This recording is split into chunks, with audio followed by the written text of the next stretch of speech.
Welcome back to the PigPenPodcast. I am your host, Damian, And I'm your host, Justin. and today we are back with the Exposition Seat. Yes, we are. You're in a very singy mood. I am, dude. I mean, I want to sing, I want to belt out, I want to give my voice to the world. Does that just mean that you're super excited for part 2 of Mistborn? Yes.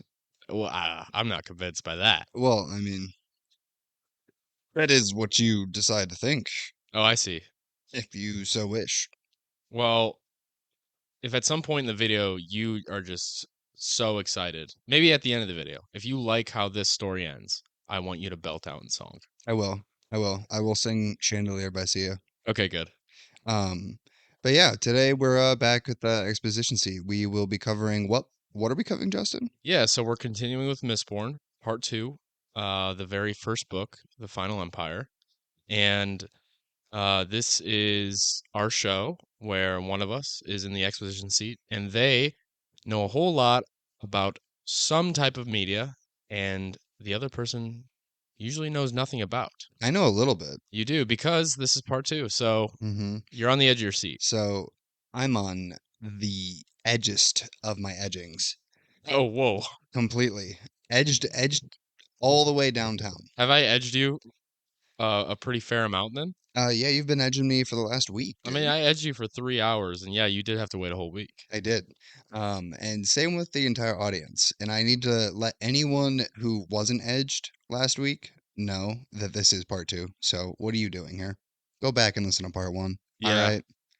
If for some reason you haven't listened to part 1, I mean, I could understand, I guess, if this was somebody who's read this book, but at the same time, if you've read this book, you probably want to hear Damian react to the whole story. So, Yeah. I mean, plus everyone wants to be edged by Justin. all right, guys, I am not trying to edge anyone I mean, I'd say that the purposefully. If it's on 7 accident, then I have no part. Then I mean, I'm a bystander. I think you have edged 7 million people. Wow. Yeah. You think that's how many people are listening? I mean, I wouldn't know because I'm not getting paid for it. from the numbers. I watched the Oh, numbers and okay. we were at, I think, like 700 million Nice. thousand. Well, are you rich now? Yeah, I am. Yeah, I know you are. Yeah. Yeah, clearly. Well, you get your pay in edgings. Okay. Okay, this is going too far. Okay. So before we start, I'm gonna kind of ask you what you remember. I mean, I know you remember because we talked about it a little bit before we started, but let me know. Do you remember how the last video ended? Where did Um, we leave off? our protagonist, our main hero, our Arnold Schwarzenegger, Kelsier. Yeah. He came back to the camp and found out that some dumb dipshit decided to let the rest of the troops go prove their might or whatever, Yep. and they were all slaughtered. Now Yeah. we have no forces anymore, dude. I know. We're down to like basically just under 2,000, and we had, I think it was probably like 8,000. But yeah, Yedin, the dipshit, he took the army to test the forces, and Kelsier and Vin basically flared pewter all the way there and just sprinted, and it took them like 16 hours, and for what would usually be like a 2-week trip, and like you said, they got there and they're all dead. So that's where we left off, and I'm just gonna do a quick recap of a couple things. Obviously, Allomancy. You have iron, which pulls metal, steel pushes metal, tin enhances your senses, pewter enhances your physical abilities, zinc riots the emotions, brass soothes the emotions, and then copper hides allomancy, and bronze reveals allomancy.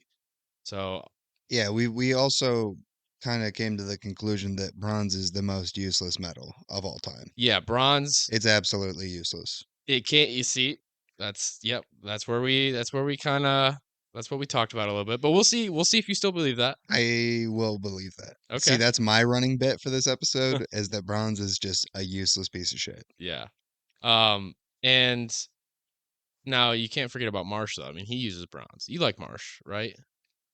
Is Marsh Kelsier's brother? He is. Oh Yeah. yeah, I remembered. See, I Good remember, job. dude. Okay. Um, And well, and also I was gonna say this because the last video I called Terrace because I was reading those paragraphs before every chapter, and I kept calling Terrace Ferris, which is my bad. Now I did realize like halfway through the video, but it was making my skin crawl when I listened back. So I just wanted to preface that before we start. And I think I said Terrace was what the religion is called of the Terracemen. Yeah. It's just where they live. Like that's the Oh, place it's a they live. city. It's not a not like a religion. city, it's a land. See, that's a bit more of a fuck up than calling it Yeah, it Terrace. is. The Terrace religion is their religion. Terrace is where they live. Oh, okay. So the Terracemen live Live in in Terrace Terrace. and they practice Terrace. They practice their religion in Terrace. Well, no, because it's called the Terrace religion, so it Their would religion be. might have a name. I'm so far with the information I'm given, it's Terrace. We're gonna call it. Well, that's where they live. The Terracemen practice Terrace in Terrace. Okay, okay, that's fine. Yes. And then obviously the Terraceman we know of is Sazed, and his magic is Ferukami, which is different from Allomancy because you're extracting the power within you to use at a later time, right? Yeah. And he had And little metal balls. yeah, he has like a bunch of bracelets and earrings that he stores knowledge in, as well as his certain physical attributes, stuff like that. And he also has no balls. And he also has no balls. Yes. Because if I remember correctly from the last episode, um, we deduced that he doesn't like balls, Vin doesn't like balls, the Ellen kid doesn't like balls. Yep. So pretty much just everyone in this book hates balls. Yeah, pretty much. Yeah. And I mean, especially the Lord Ruler, because he's the one who got rid of Sazed's balls. oh yes, this is true. Because he does not like Ferukami. He is trying to he hunts down the keepers of Terrace. That's also Yes. something you should remember too. The Lord Ruler, that's a character. He's a pretty bad guy. We've learned that. But is he? Yes. I'm waiting for the redemption arc, dude. Oh, we'll see if that happens. We'll see. I think he has a chance. Okay. Okay. And then I think one more thing is, I guess I said, oh yeah, Rashek. You remember he's the other terraceman we know of. He was mentioned a few times in those little paragraphs I was reading before every chapter in the Lord Ruler's logbook. Yeah. Okay. So I feel like that pretty sums up. If there's anything you've forgotten, just ask me as we go, and I'll just re-explain it for you, man. All right, sounds good. But before we like jump in, Yeah. I think we completely forgot to. No, we didn't forget. No, you're right. We were waiting. We were waiting to do it for the climactic effect. Exactly. That's what you're doing right now. Yes, I'm still continuing the build if you can't tell. Oh, I know. But do you want to do something with me? Yes. You're making this feel so real. You want to plug, dude? Yeah, I'll plug. You want to plug me? You can find us on Spotify and YouTube at PigPenPodcast, no spaces. Hey, audience members, how did you like that plug? Was it a good plug? Subscribe. Did you feel plugged? Mistborn Part 2. Mistborn Part 2, dude. All right, dude. So we went through the first 3 parts of the book and in the last one, and we're starting off with Part 4, Dancers in a Sea of Mist. Dancers in a Sea of Mist. Yes, sir. Okay. And we're going to start off with a little bit from the logbook. I am growing so very tired. That's all it says. That's all it says. That's all it So says. the Lord Ruler is a sleepy dude. He's exhausted. Yeah. All I right. bet it's from killing all those women. And children. Yeah. Yeah. Well, I'm talking specifically of, his effect on the nobles that kill all the women that they sleep with. So there's no. Yeah. Yep. Because I remember that. Yeah. That's the law. Yeah. And it's pretty bad law. Yeah, it is. He has a lot of bad laws. Well, I mean, like I said. Yeah. Yeah. He's going to get redeemed. Oh, okay. He'll have a redemption arc. Okay. All right. So you're really banking on that. I'm thinking that if he doesn't get redeemed, he's a pretty bad dude. Yeah. And if he gets redeemed, that's the case. He was still a bad dude. Well, he's an ex-bad dude. Well, he was at least a bad dude at some point. That's literally what I just said. Ex-bad dude. Okay, I guess that is what that means. I guess. Yeah, I guess. All right. All right. You wanna tell me some stories? So 2 weeks have passed since we last left off. Okay. And then she's still feeling the effects of pewter. Okay. We can't start this way. Okay. Say it one more time. Okay. So, like I said, she had been pewter dragging, and she's still feeling those effects even 2 weeks later. Because when her and Kelsier did that whole 16-hour trip and they pushed themselves to the limit, so she's still feeling her head is on, like, she's having a migraine, she's exhausted, and the crew, they're all at Club's shop talking to Kelsier about how, basically the job has failed. And with the army dead, Kelsier, though, he's still determined to push forward. And Bree says that he believes Kelsier is using them to further his own ego, just to become a legend. So the crew, obviously, they're all upset. And Breeze is kind of taking this out on Kelsier a little bit because Kelsier wants to keep going, but he's like, we can't. This just isn't, there's no reason to keep going. I mean, everything we worked for is gone. But before this conversation can really continue, Spook, he rushes in and he says that there's a gathering happening in the Fountain Square. Executions.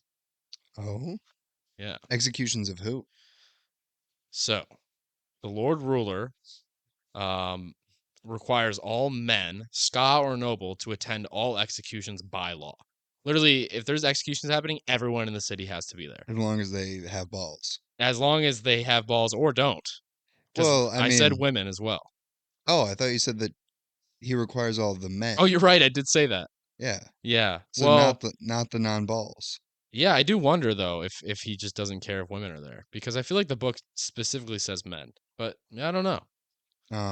Does that mean that the eunuchs have to go? You know what? That's a philosophical question for another Because they time. don't have balls. That's true. It might be the You case. know, I've realized how steep that question is after I posed it. Yeah, I posed it as a joke and have now realized the consequences of that joke. we can talk about that. We're not going to talk about that on our podcast though. So the crew all go because they're wondering, like you asked, who's getting executed. So as they end up getting on top of like this building to kind of get a good look, and Vin ends up seeing her father there in the crowd, or I think he's like sitting in the front by the fountain. So there's a fountain in the middle of the square, and the crew, they're all like, "Wait, that's your dad?" And she's like, "Yeah." And we learned that her dad was a Lord Prelin, right? He was an obligator. But then Dox points out, he's like, no, that is the Lord Prelin. Your dad is the leader of the Steel Ministry. So Oh, so that's a pretty big revelation. yeah, so her dad's like the Lord Prelin. Um, and as they're kind of viewing the crowd, a black carriage appears, being pulled by 2 white stallions, followed by 10 large prisoner carts. And I'm going to give you a little quote. This is them kind of feeling the Lord Ruler approach. The oppressive numbness, like a massive blanket, pressing down, choking away her air, stealing her will. The Lord Ruler arrives, soothing tens of thousands of people as his carriage progresses. So literally, this entire crowd of ska and nobles that are there to witness these executions are being smothered by the Lord Ruler's power. And So whoever's being executed has got to be a big deal because he's well, shown up. yeah, so and there's 10 prisoner carts behind his carriage. So there's a shit ton of people. But yeah, this would seem to be a big deal. And just kind of throw this out there, but they're usually copper is used to suppress emotional allomancy. I don't think I mentioned that in the first one. So copper, if you're a smoker, I thought that was bronze. bronze reveals allomancy. Oh, you're right. So copper hides allomancy, but copper can also like dissipate allomancy, if that makes sense. I don't think I ever said that. So if you use copper and so if someone's using like zinc or brass on you to like mess with your emotions, you can use copper to suppress to get rid of it. And I don't think I ever said that. Okay.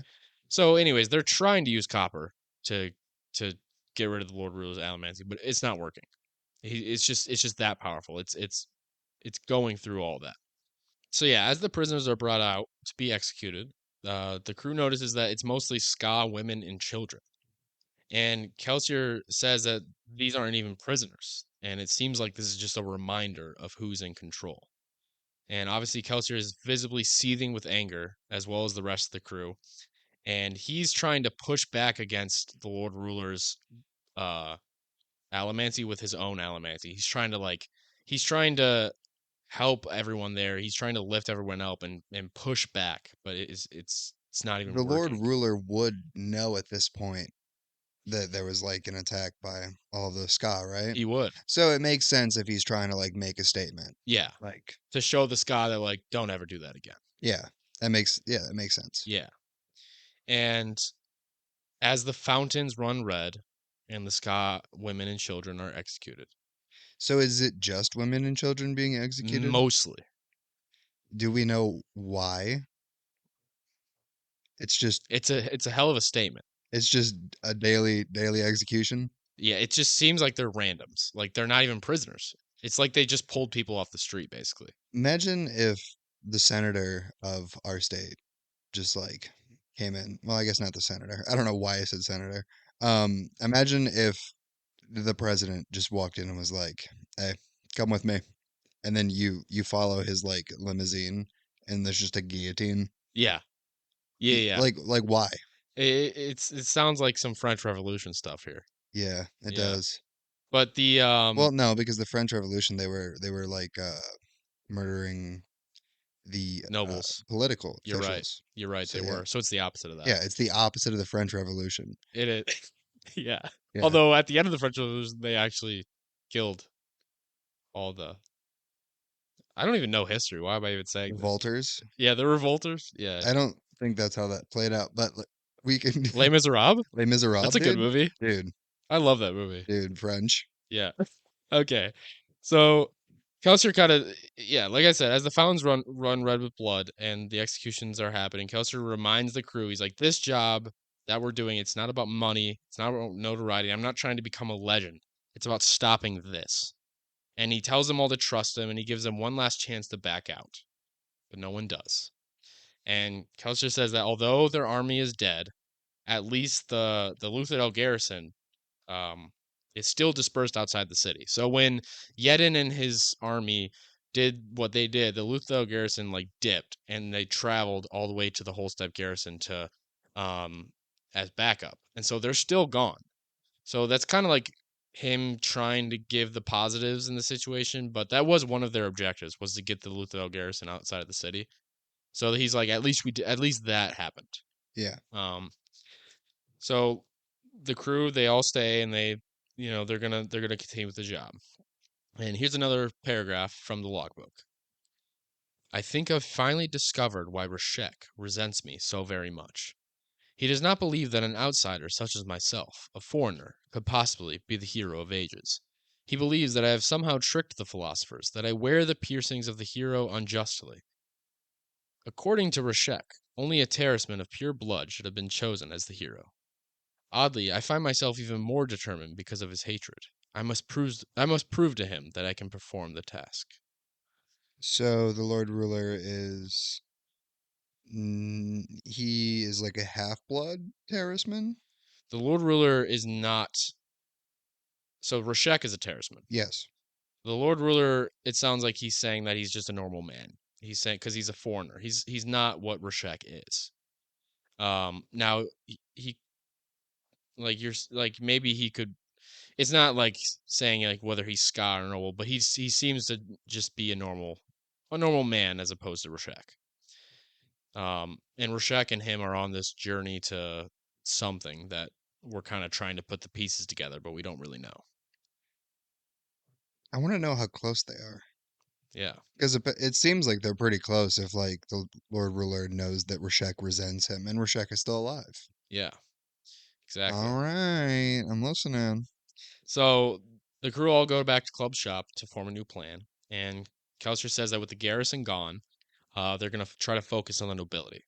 So Breeze is going to help sow chaos with Kelsier and with Vin, and they intend to focus primarily on House Venture because it's the most powerful house, which is what Ellen Venture is obviously a part of. And Ham and Docs are going to work on getting the 2,000 troops that are left. They're going to get them into Luthadel, and they're going to try to recruit at least another 2,000. Um, and that's kind of the game plan so far. I mean, it sounds pretty, what's the word? Pointless. It feels pointless, yeah. because of such a big loss being had. Yeah. But at least they're still on track with the nobles. You know what I mean?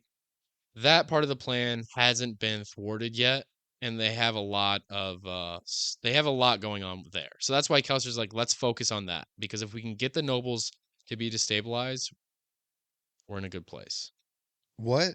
I can't remember. What advantage does having the nobles be destabilized give them? Well, so the idea is that if the Ska rebel, the two main people fighting back are going to be the nobles and the Steel Ministry and the Luthadel garrison, right?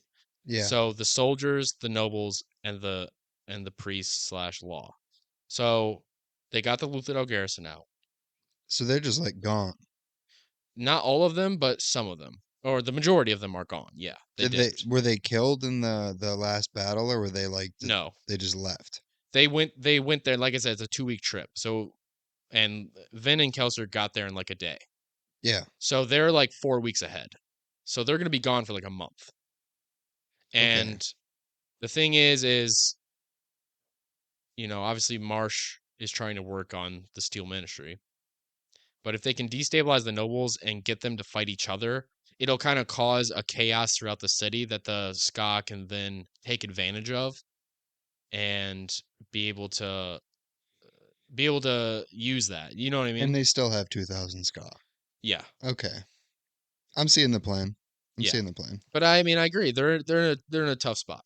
And then It's I was just kind of like trying to figure out in my head what Kalsir's plan here is, but it sounds like he's just trying to take out all of the forces subtly. yeah. That way that when they do, the forces like he's trying to do it all behind the scenes. That way the Lord Ruler doesn't notice, and then when the Lord Ruler tries to use those forces, then those forces like fall on their faces. Yeah, that's a good I way to say it. I think that's good. I'm getting it. And um also because the Luthor garrison are also mercenaries. So Kelsier brings that up too. He's like, if we can get enough money, we can literally buy the Luthor garrison and use them for ourselves. Mm. Now that could be a stretch, but they are at the end of the day mercenaries, and even though the Lord Ruler is oppressive to certain groups, especially, but he's definitely overall pretty oppressive to everyone at the Yeah. end of the day. So maybe they can use that with them. And also in the last video, I did say Ham used to be part of the garrison. He still is.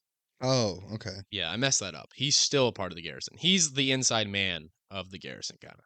So So they got an inside man in yeah, all of the sex. exactly. Not sex. No sex. Sects. Yes. No, I knew what you meant. Yes. Yeah. I'm just wondering if my pronunciation of sex is good enough that people can distinguish that I'm talking about sexts and not sex. I feel like everyone who's listening immediately knew what you were talking about, that you decided to just Well, double I down. just need to, dude. We're a kid friendly channel, dude. Definitely. We got to make sure that we're not talking about no sex. You're right. So we You're everyone right. at home, we are talking about sects, Yeah, yeah. With a not T, a CTS. yeah, The not English sex. language sucks, doesn't it? It really does because like why does sects and sex sound the same? They don't actually, They but do. just in general, but just in general, man. Some of these words that we speak on a daily basis, do they really make sense? Yeah, Okay. that's deep. All right, Oh man. man, I guess I'll dude, hold just. on. Never mind. Okay, that was good right there. Yep, All right. continue. Kelser gets a message from Marsh. Yeah. Speaking of hands and sex, and Marsh tells him to meet him in the twists. What? I don't think I caught your joke. It was a joke. You said they have their hands in all the sex. Oh, See what you've done. yeah. I thought. You see what you've done. You shouldn't have Oh, brought up sex. All right, Vin. Okay, so yeah, so they get a message from Marsh, and he tells him to meet him in the twist. Which the twist is just like it's pretty bad. It's basically like a bad part of town, I guess, quote unquote. But it's just the ska slums. So it's a bad part of town, I guess, if you're depending on who you are. But it's just not necessarily bad, just run down. so it's downtown. It's the poor neighborhood. Okay. Yeah. Vin goes with Kelsier to meet with Marsh. Well, I guess not all downtowns are poor, so No. Oh, I feel like all downtowns have a poor place yeah. or poor It's just where the places. poor folks hang out, Well, yeah. like all the poories. Yeah. We're speaking as if we're not those people. No, dude, I'm rich. Yeah, right. I'm rich on my high horse. Yeah. I don't live paycheck to paycheck. Definitely not. Anyone who lives paycheck to paycheck, But uh, below us. peasant. I would step on them. I would look at them, I would say peasant, and Yep. then I would spit. Yeah, what you do to me, Not at them though, because on them. that's assault. I Yeah. would be spitting in their vicinity Okay. after saying You would respectfully be a dick. yeah, I would respectfully tell them that they are disgusting, low level, underclass trash. You're a nice guy. Yeah, but This is why you were friends. yeah, no, because I need someone like you to balance out all of the goodness in me. Okay. So Vader and Kelsier go to meet Marsh, I love poor people. and on the way, she asks him about the 11th medal just straight up because keeps getting brought up, and she's like, Kelsier, what are you doing with this? Is this actually gonna evolve anything? Is this really gonna help us here? And he reminds her, he's like, I showed you, I have it, and I spent years recovering the legends, but he does tell her, he's like, I don't truly know. I don't truly know if this is gonna do anything. Do we know what it looks like? It's we might. I don't know. I don't remember, but I want to say it's like I keep imagining it as like us like looking like silver like. That's pretty boring. Well, it doesn't look like anything insane. I mean, it's metal. You know what I mean? So I mean, I you're would doing something with your head. He's doing something with his face. It's making me laugh. no, I'm not. All right, I don't have a face, but I'm trying to sit here and trying to picture this 11th medal as looking like cool. do it then. Yeah. That's the great thing about a book. Yeah, that's what I'm saying is that I'm picturing it as looking cool and not Okay. boring like silver. Okay, there you go. That's what my commentary. I'm happy for you. Do that. Commentary over. Continue. And she also asked him more about Furukami, and he explains a little bit in more detail. So I'll just give this to you. So he just tells her, he's like, it's all internal, and it can be used for things Alamancy can't, obviously, like memory, physical speed, physical weight, which we've already talked about, or even physical age. And this is what the 11th medal does. No, they changed subjects.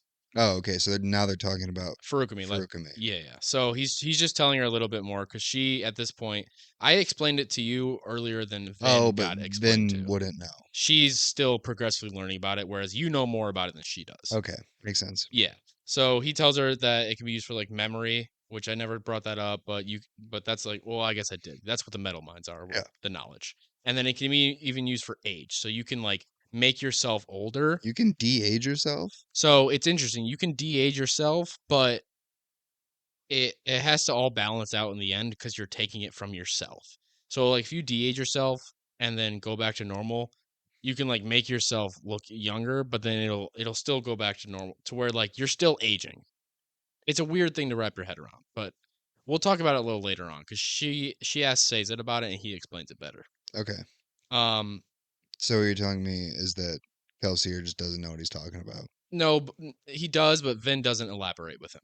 Okay. She'll elaborate later on. But he also tells her about gold. I mentioned that earlier, how gold is the 10th metal, Yeah. and or maybe the ninth. I don't remember what I said, but he actually gives her a piece. He gives her a piece of gold, and he's like, you know what? I never showed this to you because it's not necessarily.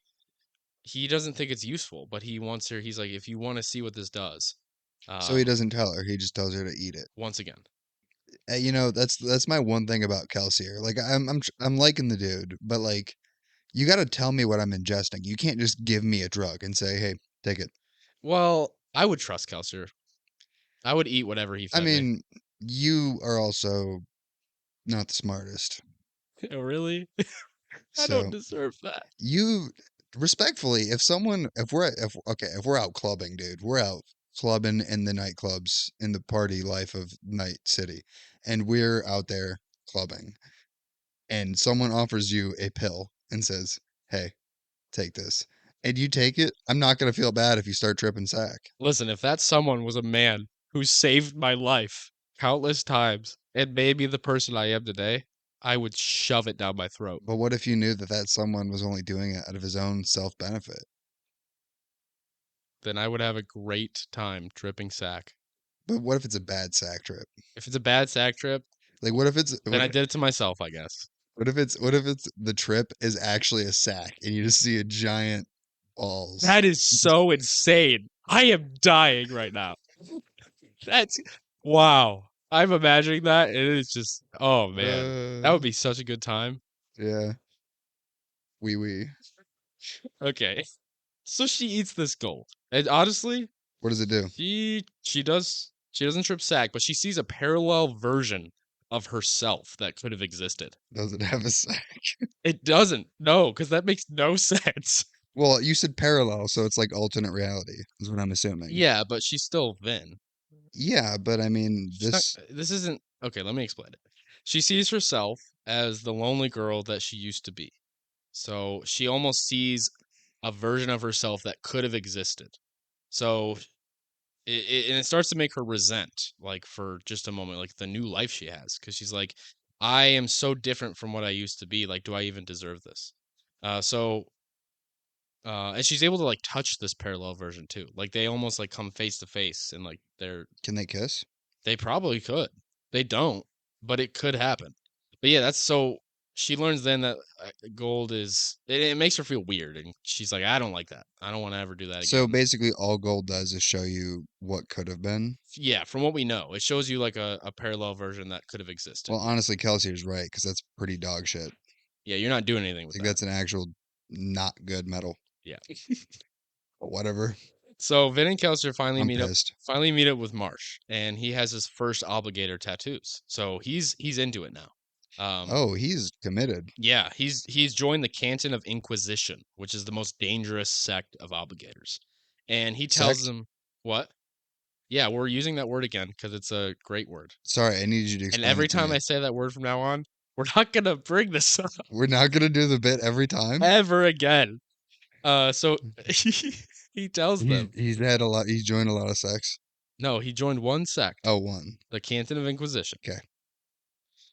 Our viewers are gonna think I'm the most immature, dumb piece of shit of all time because my only jokes this entire episode have been about sex and balls Listen, and French. you're allowed to be immature as long as you're grasping what I'm speaking. I am. I am. Good, He good. sex. Okay. Are you And done? there's like Inquisition guys. All right. So Marsh ends up telling them that the Steel Ministry, this is a big thing here. The Steel Ministry has dozens of soothing stations set up throughout the city to calm and depress the emotions of all the ska all day, every day. So they have all of these like stations set up in all the neighborhoods where obligators are using emotional allomancy to just constantly make the ska literally depressed all day. Is that like under like were they ordered to do that, or do they just do that to like keep them in check? I mean, either way, it's maybe probably both, but I mean that's I don't necessarily know. Like you're saying, were they hired by like did the Lord Ruler tell them that? Is that what Yeah, you're is that asking? like their job? Yeah, it is their job. So they were told to do Sure. that. Yeah, we can assume that. Yeah, yeah. And Martian tends to figure out where they're located, and so that's kind of what he's figured out so far. And he also says that the Inquisitors can. He's found out the Inquisitors can die of old age, so he's like they can clearly be killed. So that's what he's figured out so far. So in the book, what ways have they tried to kill the Inquisitors? The thing with the Inquisitors is they're so powerful with allomancy that no one's even come close to having a chance to try to kill them. So it's not like they're actually Oh, it's not like they're seen as immortal, but like for example, if you try to like stab one, I mean it's not going to kill them. Like that has happened canonically. Like you like do certain things that you would do to a normal person and they're not feeling it. They're not dying. yeah. So, like I said, like they're not really immortal, but they're like because they're so powerful, there's got to be something. There's something missing here.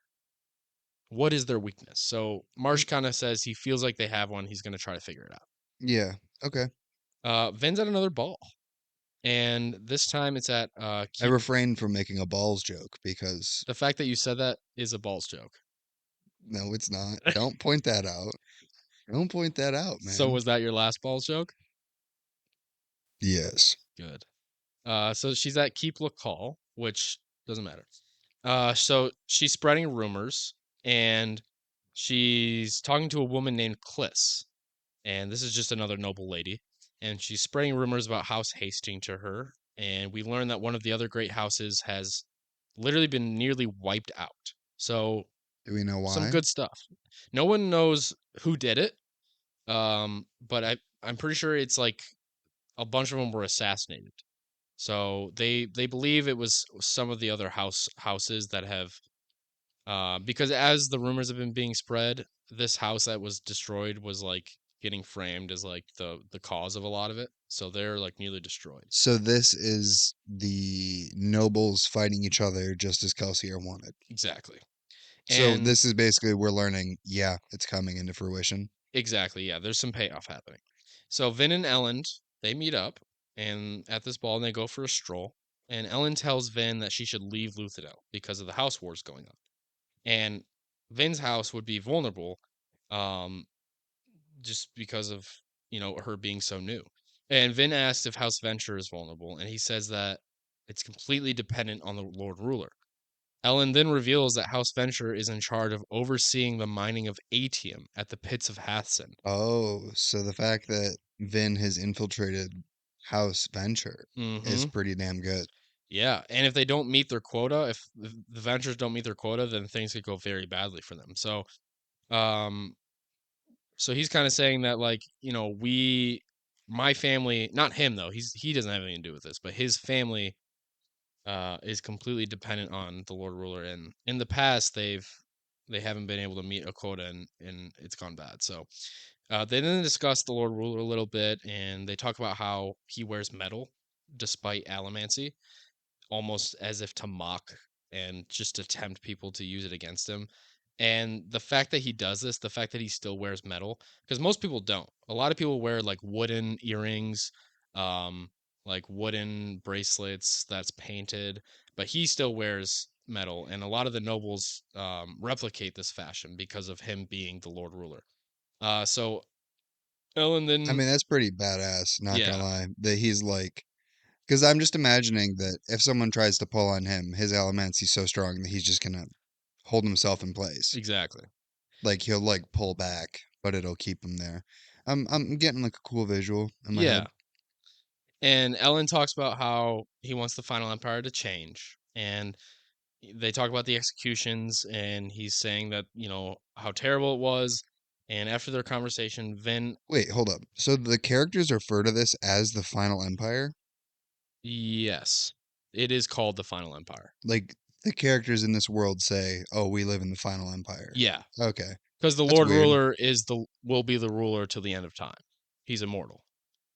They think he is. Yeah, Whether or I not don't. he is or not is I don't think he's immortal. we'll see. But that's kind of the world that the Lord Ruler has created. He's like, I'm the final. Yeah, yeah, I forgot. He's Kim Jong Un, so he like creates these lies and stuff about him. Okay. Yeah.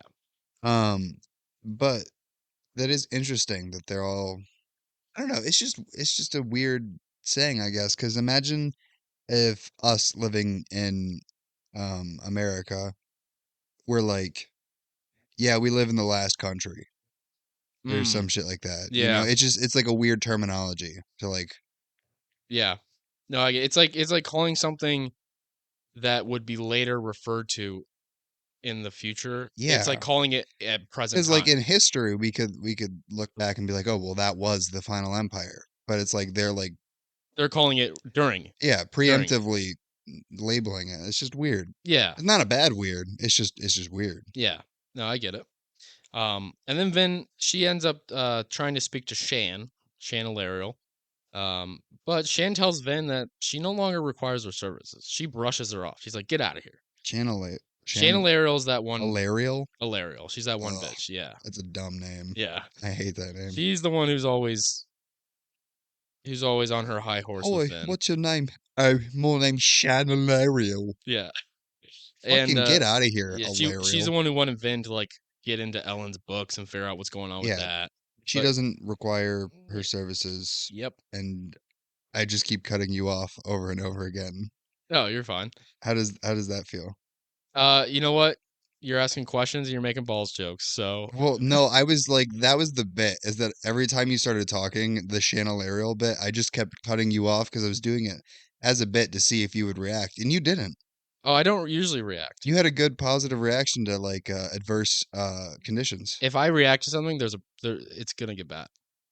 So you usually never see me react I mean, because I'm not affected. you could let our audiences know that I'm a piece of shit and I disguise it No, I would never do as that. I would never do that. as a bit. Like I'm an asshole, garbage human being, and I'm like, oh no, it was a bit. I mean, I literally hate you. You're my best friend. Yeah, exactly. So that's what I was doing just there. Is that I I was hate you. hating you by cutting you off, but secretly, oh yeah, well no, you're just my best friend as a bit. Okay. That was the I love bits that that take was the bit. 5 minutes to explain. Explaining the bit is better than the bit itself, okay? Okay, okay, sure, Now hold sure. on. Let's take a break real quick. I gotta go comb my hairy hobbit toes. All right, we're back. I combed my toes and I also realized while I was gone that there was something just kind of stuck up my butt. So I pulled that out and I think I'm locked in now. Good. Yeah. No, I hate when things are stuck up there. Yeah, I don't it was like an indescribable object Yeah. too. It And was it's out now. yeah. Okay, So good. I'm locked in. I'm ready to go, dude. I want to hear more. Dude, I'm hyped for you because well, we'll talk about that later because it'll come up. Is it okay? It's Things coming lodged up. in the butt. Yeah. Okay. All right. Wait, what? Oh, keep that in mind. Okay. So they're at this party. Yes. Vin and Ellen just spoke. Ellen leaves, and he goes to meet up with his friends. And you know how he's been going to have those little meetings with his buddies. So he goes there, and his friends basically end up telling him that he should stay away from Vin. Which, by the way, he doesn't know her name's Vin still because her name's Valette or It whatever. was the fake name they gave for the Yeah, so he keeps calling her that. I'm just throwing it out there. So yeah, his friends kind of warn him because he's like, "Who Do is they call her by they do call her Valette? by Vin. Valette?" Oh, so they're also okay. Because remember, that's her. They see her as the noble. They don't know her true identity. Yeah. Okay, well, I thought you were saying that like They they found figured it out. out and they were letting him know, and Gotcha. I thought that's why you brought it up. Gotcha. Not no, not at this moment. Oh, May or may not happen. Who knows? interessante. So yeah, they're kind of warning him. They're like, stay away from her. Uh, Ellen ends up going to meet with his father, and I kind of want to give you this quote from the book. Okay, his father sat in his chair, speaking quietly with Tensoon, the Venture Khandra. Ellen still wasn't used to the creature's most recent body, which had once belonged to a servant in the Hastings household. I'm not going to evaluate on that. That's just something It's that pronounced ten soon. Tensoon is his name, and they say he's a Khandra. And Ellen's not used to the creature's most recent body, so whatever that means. Is Chandra a real word, or is that a this universe word? It's something in this universe. Yep. Okay, so it's not like our physical plane has Chandra. No. Okay. Nope. Whatever Tensoon is a Khandra, whatever that means. Okay. Afterwards, Ellen, I already said that. So yeah, Ellen's meeting with his father, and his father states that he wants to destroy House Hastings. And Ellen should join him at a luncheon the following day in order to gain another noble ally. So he's like, "Son, I want you with me tomorrow. We're gonna try to gain an ally to go against House Hastings together because he wants to kind of go in on this noble war." But Ellen is dismissive towards the request, and he's like, "No, I don't want to do that." He doesn't like his dad. He doesn't like what his dad represents, and he's trying to stay away from the noble war. I remember that he's like distrustful of his own house. Is it just his dad or is it the whole house? I mean, it's his whole house, but it's what his dad represents. Because obviously, we talked about what his dad made him do when he was younger, Oh, okay. and all this other stuff. Okay. But later on, his friend Justice, who's one of the dudes that he's been hanging out with, tells him that he had Ven's carriage followed after the ball, and she wasn't in it. So her carriage left, but she wasn't in it. And Ellen is like, "What does this mean?" So he then kind of goes back to his father. He's like, "Fine, I'll go to your luncheon in exchange for a couple of spies." Dude, I'd be pissed at Justice, respectfully. Yeah, Justice, he's a little troublemaker. No, dude, Man. if I was Ellen in this situation and I'm like, my homie comes up to me and is like, hey, yo, I had that girl that you barely been like hanging out with, the girl who you're into. I had her followed last night and she's weird, dude. Yeah. I'd be like, no, you're fucking weird. You know, Why are you that's- having people follow her? It's a good point. But Ellen ends up being like, "Damn, I guess I'll do the same thing." So Ellen's weird too. Ellen's just his suspicion is growing. His friends are making him kind of grow suspicious. Okay, well, I'm just gonna let you know that I hate everyone at the balls Yeah. except Vin. Yeah, that's allowed. Vin and Kelsey are really the only two that are like actually getting my like rooting for him. Yeah. I mean, I guess the ska as a whole, like I guess I don't want them to be oppressed anymore. Yeah, okay. You guess. I guess. Yeah. It's not something you know yet. Are you waiting for something to Well, kind I of mean, I know, but it's like it's kind of meh, it's a throwaway whatever. thing. Yeah, Gotcha. it's like the we're gonna move on. Okay. So I'm gonna read you another little paragraph from the logbook. Most of the terrace men are not as bad as Rashek. However, I can see that they believe him to an extent. These are simple men, not philosophers or scholars, and they don't understand that their own prophecies say the hero of ages will be an outsider. They only see what Rashek points out, that they are an ostensibly superior people and should be dominant rather than subservient. Before such passion and hatred, even good men can be deceived. So, Vin is back in Felice after the ball, and she's reading the final pages of the Lord Ruler's logbook. So, Sazed has finished translating the entire book, and she goes to Sazed to ask if there's more, but like I said, he says he's finished. And she uses this opportunity to ask him more about Farukami, and this is when she learns that that's what he used to save her that night at Credit Shaw, which I had already told you that, but this is when she learns that Okay. officially. So she asks him about it, and she says, like, so can you use Farukami to stay younger? Because of what Kelsier said. But Sazed assures her that there must always be a balance with Farukami due to drawing power from your own body. So, like, you can't take age from yourself and add it back. You can only take, and then whatever you take it is a you know what I mean? Like, you can't add on to your lifespan if you're taking your lifespan from yourself. Yeah. So Makes you can only sense. subtract from your lifespan. You can whatever you subtract, you add, but you can't add more than you subtract. It's like Well, that wouldn't that be able to keep you alive?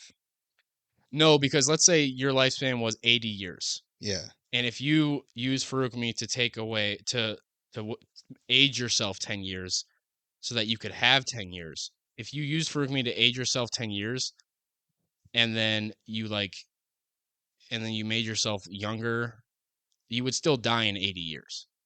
Like maybe you would look younger, but then it would still only last so long to where then you would look like when it wore off, you would look 10 years older, however long. I don't know. I It's, think what it's hard Brandon's to explain, but it's like the alchemy. I know you never watched Full Metal Alchemist, but it's like alchemy. You can't like there's always a balance. Like you can't have nothing without something. Like you can't I don't know. Yeah, I mean, I get the concept. I don't think I fully grasp it, but I think what my takeaway is that Brandon Sanderson is sitting us down and saying, this is not why the Lord Ruler is immortal. Well, he's more so explaining why you can't use Farukami to be immortal, right? Well, yeah, because when you said that you can change your age from it, my immediate thought was, okay, well, then that's what the Lord Ruler is doing. But this conversation is essentially saying, no, it's Well, not what he's doing. and the reason is because if you take, yeah, because if you take your own life to make yourself younger, you are taking your own life Yeah, to do that. yeah, If you were taking somebody else's, you could add on. you can do that? No, but if that Oh, was a thing, you can do, right? Because yeah. if you took someone else's lifespan and added it to yourself, but if you're taking your own lifespan, you can't. If you add it back, it So does that equals mean they know how many years they're going to live? no. I Because, mean, they like, could die at. They don't know their lifespan. well, yeah, but how can you take, okay, say I'm an 80-year-old man Mm-hmm. and my lifespan is 83 years and am doing this Furukemi Mm-hmm. process, right? Yeah. And I like try to age myself down by like 5 years, but I can only take 3 more years. Would it just not work or like, I mean, like your body, like you can't like kill yourself doing this. So like if you aged yourself on purpose so that you could store your life, it wouldn't like you would just continue to age to like 90 something, right? You wouldn't like reach a point where your body's like, "Oh, you went too far. We're going to kill you of old age now." Cuz you're doing this to yourself, right?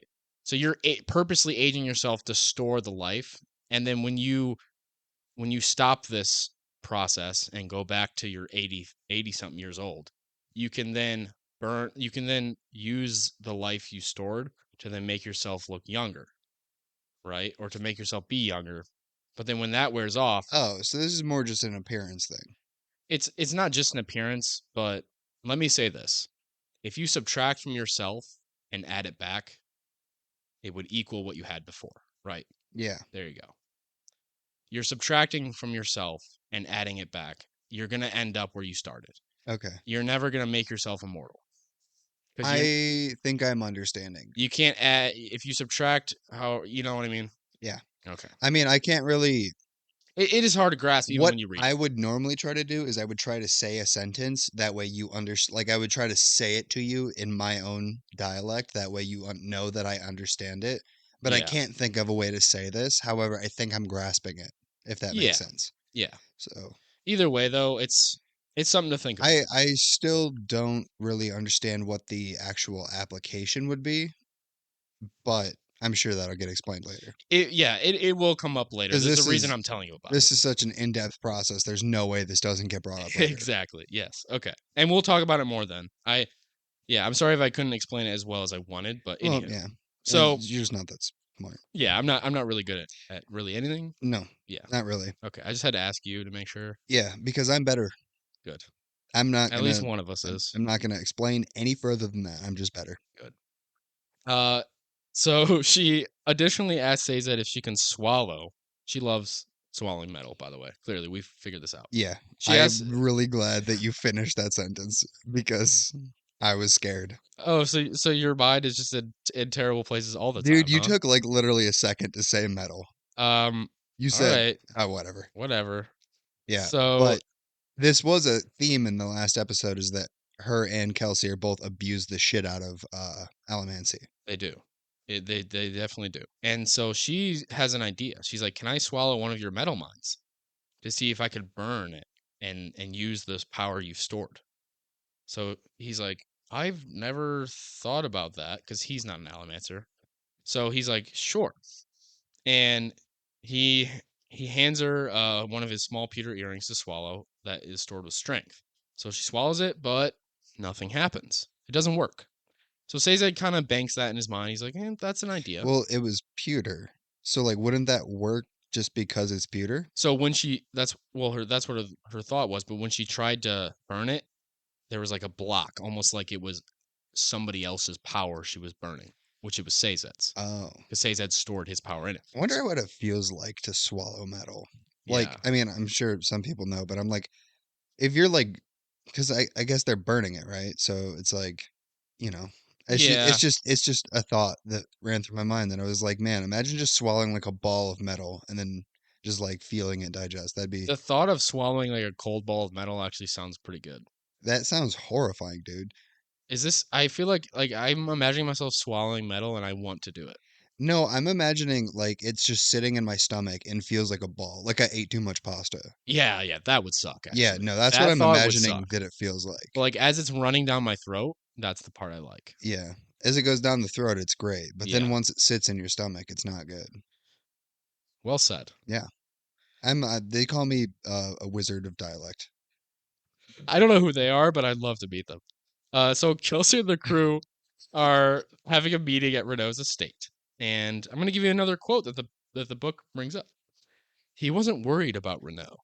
The Khandra's nature was such that he didn't need to fear an assassin's blade. So apparently Renault is also a Khandra, whatever that Hmm. is. Yeah. I was thinking Conjure was going to be like a monster, but apparently not. Yeah. So they're all having a meeting, and Marsh received a map of all the soothing stations I talked about earlier, and he's smuggled it to the crew inside a table leg.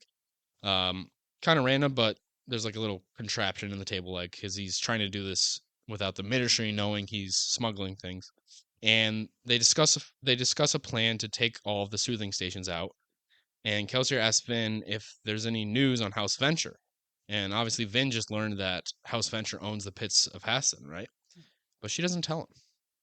She keeps it to herself.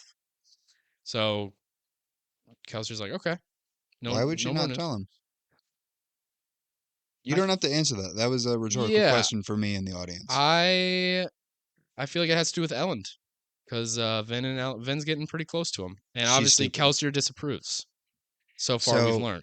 honestly, I like our two main characters, but they both have one massive flaw, which is fine because, it's a book, like Yeah. it's a story.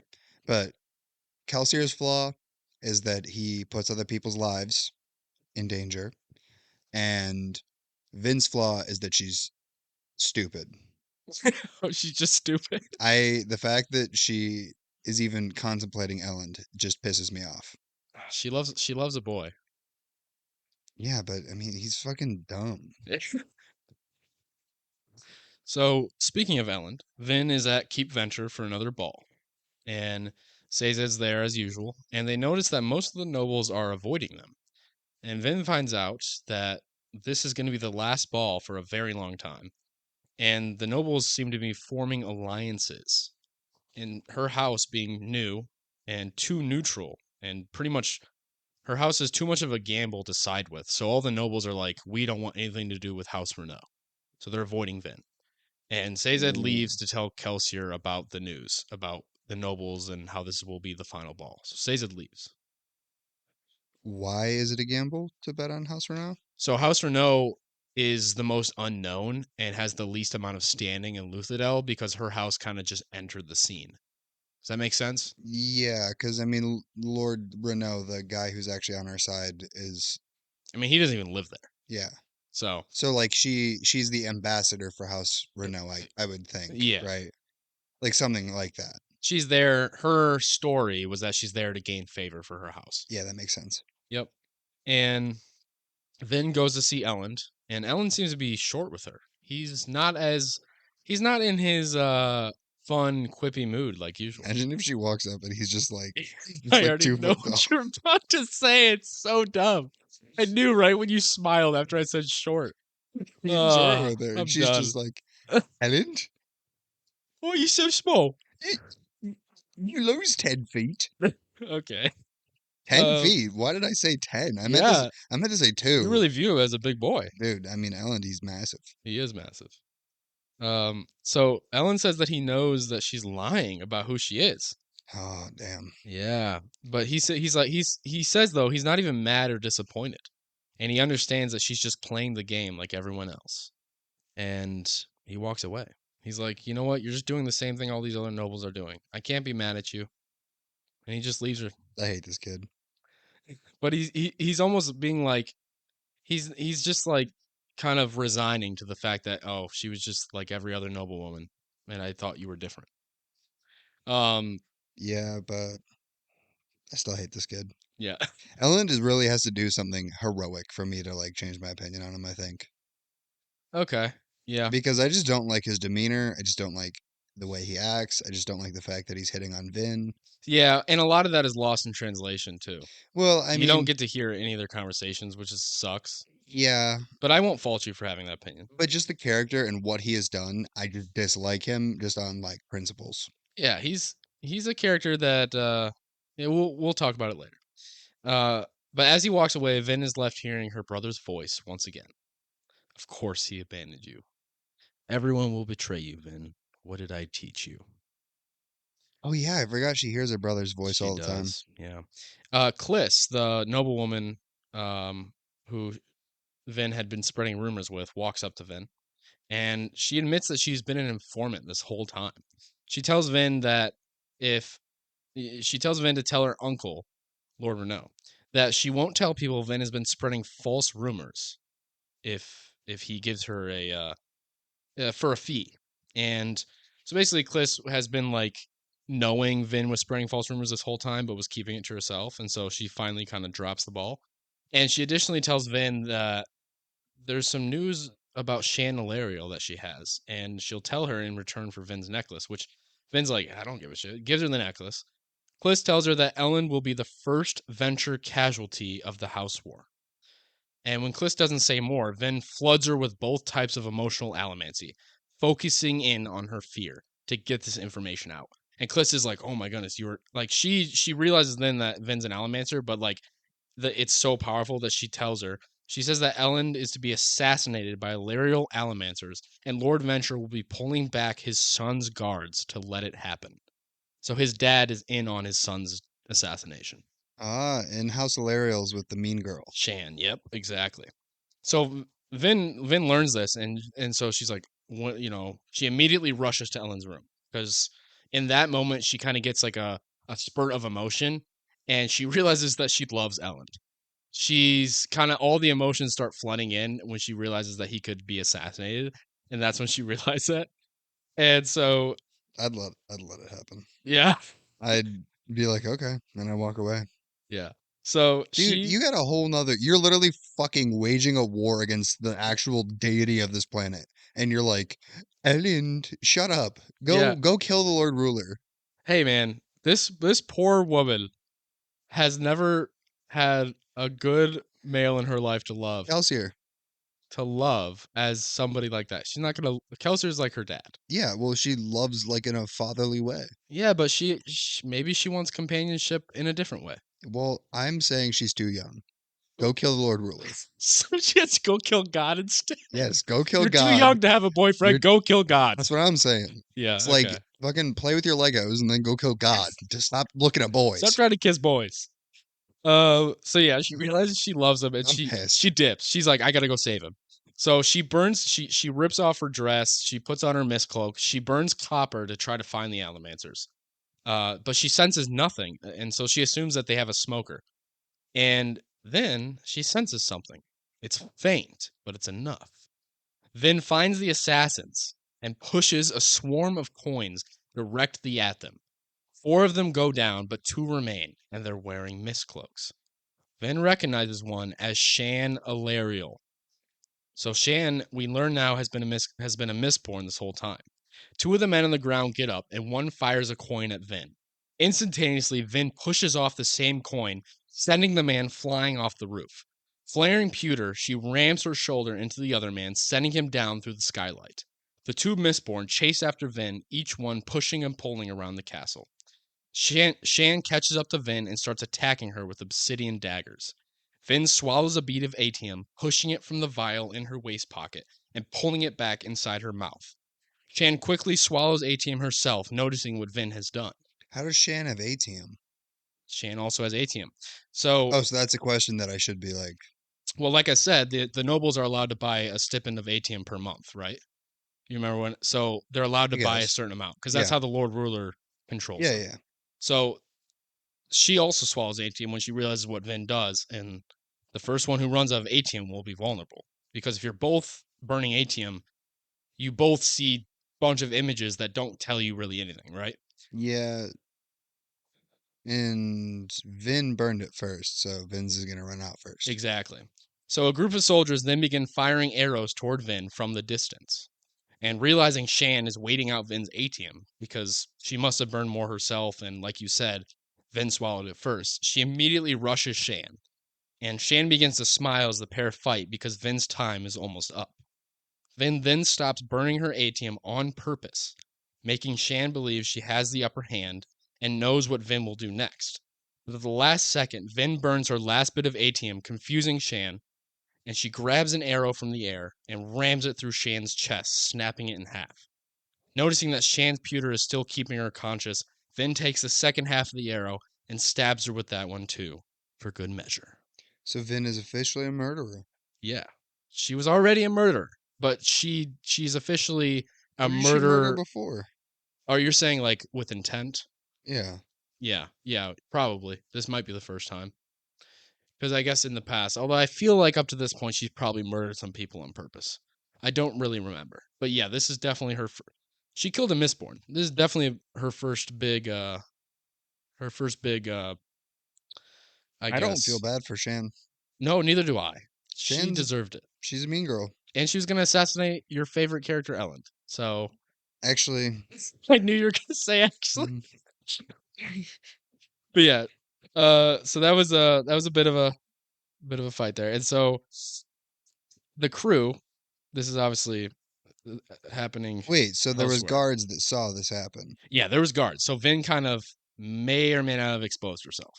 And does that mean, like, does Vin run away, or does it cut to a different scene? So it cuts to a different scene. Ah, I see. Yep. The crew, Classic. it cuts to the crew. And they're at Club Shop. They're just joking around together. They're having a good time because, they're making light of their lives even in the dark times. But Vin shows up. She bursts in.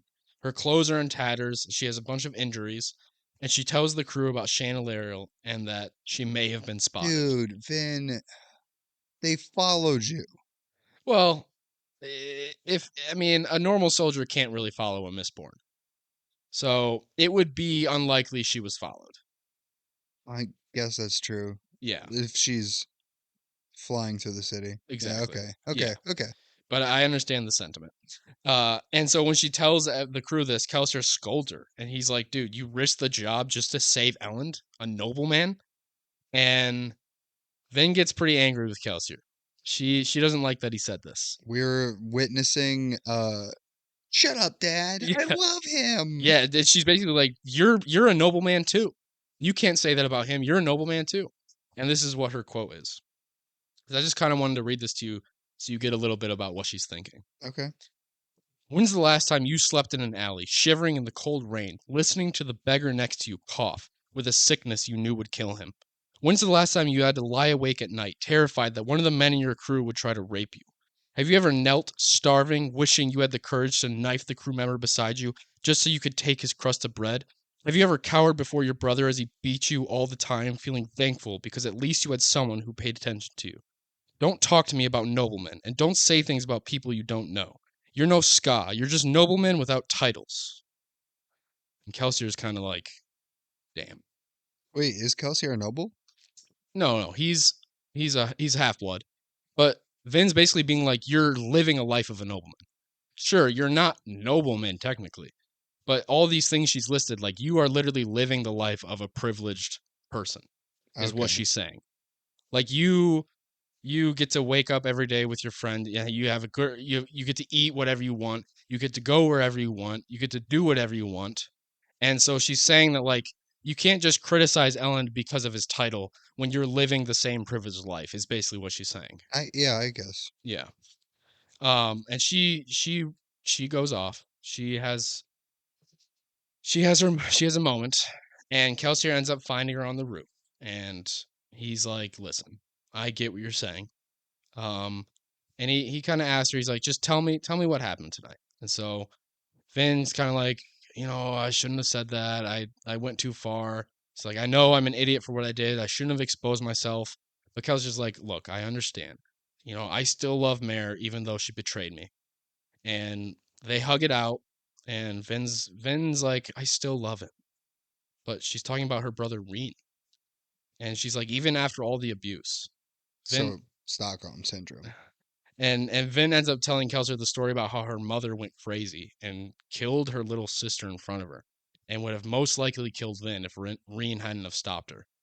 And so I don't think the book directly says this.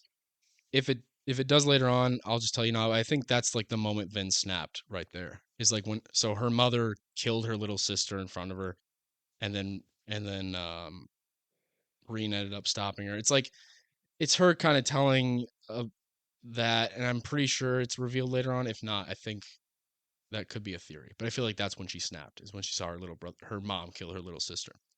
And snapping is like when your powers awaken. Exactly. Okay. And then at that point, Vin ends up telling Kelsier about Ventures owning the pits. So she's like, "I never told you this. I should have." So she tells him. She tells him about that bit of info, and then they kind of keep talking. They're having this conversation, this one on one. And Vin talks to Kelsier about how she thinks that she was able to puncture Shan's copper cloud to find her. Because remember how I said that she burned bronze to try to find where the assassins were, and she didn't sense anything, but then all of a sudden, like, she did. Yeah. So she's like, I feel like I was able to get through her copper. And Kelsier's Oh, like, that's interesting. yeah. Kelsier's like, what? And then she's like, and remember when we were at Credit Shaw and the Inquisitor, and she was like, the Inquisitors kept finding me, even though she was burning copper the whole time. Do you remember that? Yeah. How like they kept finding her on the roof. And so Vin like is suggesting that maybe copper and bronze depend on how strong you are. So Kelsier was obviously hesitant at first, but then he's like, maybe that's possible. So Vin tells him, she's like, maybe Mare never actually betrayed you, and the Inquisitors were able to pierce through the your copper cloud while she was burning tin, and maybe that's why the Lord Ruler thanked her when when he found them, because he was thanking her for exposing herself. So Vin's kind of basically telling Kelsier, like, maybe you don't have to think Mare did betray you, because maybe it wasn't her fault. I think that's wishful thinking. So Kelsier is troubled by this, obviously, and so he tells Vin to test it on him, and she ends up flaring bronze because Kelsier's like, okay, I'm gonna use my copper cloud and burn a certain metal. Yeah, I want you to tell me what I'm burning, and he's gonna use copper the whole time. So she ends up flaring bronze and pushing herself, and she's able to successfully tell Kelsier what he's burning. So she literally does it on the spot. Like, she is able to pierce his copper cloud. He's super surprised by this. And so he's obviously believes it as well, and they're both surprised. And he's like, "Wow!" And he tells Vin that she's stronger than she should be, and clearly she's special for some reason. And they continue to talk. Obviously, they're they're back to their usual selves, and they head back down to the shop together. So you said wishful thinking, and I kept talking, but I wanted to hear your thoughts on that, and like kind of what you feel like with the whole Kelsier and Mare betrayal. Um, I don't think, I mean, obviously, it's not wishful thinking to think that it's possible because Vin clearly just proved that it is possible to break uh copper, Yep. Yeah. copper and whatever the other one is, bronze. Um, but I think it's wishful thinking to think that the Lord Ruler would say thank you to Mare for, I don't know, giving herself away. Mm-hmm. Like that just doesn't make sense. I mean, I guess if it's like,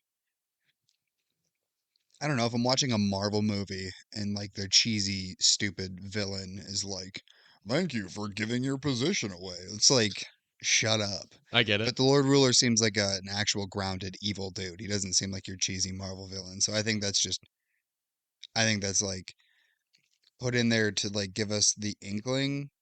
I'm using my big brain here, Mm-hmm. but I think any stupid plebes reading would be like, oh no. Actually, that was mean. That was mean. I was being a dick as like part of the On bit. purpose. Yeah. I was being a dick, but I'm realizing right now at this exact moment, there's probably people who like this book who are listening and have I would hope so. been like, "Oh yeah, well that makes sense. Maybe she didn't betray him." And I just called them a stupid plebe. And so all my fans, not Justin's fans, I don't care about them. But like, Aw. um, We have joint fans. I think there's a clear reason why people are here. Not me. No, Okay. but no, they're here for you, dude. Thank you. I appreciate you immediately going back on what you Yeah, said. I'm being like I'm being a cock right now, and I feel bad. Like normally I'm a cock, and I'm like, yeah, it's fine, and then Well, I just keep rolling on. But right now I feel bad about being a cock. you know what? Is this character growth? Maybe. It might be. It might be character growth that lasts probably 5 minutes. Yeah, and the audience gets That's to the best kind. witness. The audience gets to witness my character growth. Yeah, it is monumental. This is a monumental moment. But yeah, I'm happy to hear your thoughts on that, because like you said, it is. Well, we'll talk about it a little later on, because I don't want to give anything else away. But yeah, Yeah, you believe that it's probably not the case that she no, didn't betray him. Mayor probably betrayed him. Gotcha. So yeah, so they head back down to the shop together. Cut to Elland. He was actually never in his room when the assassins were about to break in. He instead was meeting with Justice, the friend who had warned him about Vin. The weirdo. Yeah, the stalker. And they're discussing what the spies have found, because Elland, he got those spies, and he's learned the location of Club's shop, and he assumes that Vin is probably part of a ska thieving crew. And in that moment, he kind of has a He revelation. just assumes that. Well, he assumes because of the location of the shop and because of what Vin has been doing, he's like, she's probably trying to steal my money. That's his idea. I guess. He's like, oh, she's probably a thief. She's probably a con man. She wanted to steal my money. But then he's like, wait, she's been a ska this whole time, and I never realized. And like obviously he's a what is the word? Cultured? Well, yeah, but he's obviously not against the ska at all. Like he views them as people. But he has that moment of being like, no, literally though, He views nobles them as people. literally nobles don't view them as people. So it's like it's crazy. But yeah, he views them like anyone else, but he's like, wait, I was literally with a ska this whole time and I never even knew the difference. And that is kind of a revelation to him because he's like, obviously there is no difference. Sounds like he's just a classist bastard. Well, to be honest though, he is a product of his upbringing a little bit, and Yeah. he's trying to beat the allegations. Well, I mean, I'm just saying, you're raised in a bad culture and you become a part of that bad culture He's literally actively not a part of it. and you're like, "Oh man, I was raised this way." Oh That's a great excuse. no, that's not him. I don't know who you're talking about, but not my Ellen. I Not my Ellen. I need to just vocalize how much I dislike Ellen It's okay. Uh, at every chance and so Ellen is then taken to meet with his father, that I have. and his father says that Chandelero and his father reveals to Ellen that Chandelero and her Allomancers tried to assassinate him, but obviously his father doesn't bring up the fact that he was part of this. That he purposely made sure that the guards weren't in the room at the same time. So his father's trying to hide this fact. Um, so we cut over But to yeah, I mean, what are you gonna do? Be like, "Yeah, son, I was trying to have you yeah, assassinated." I guess you're right, obviously.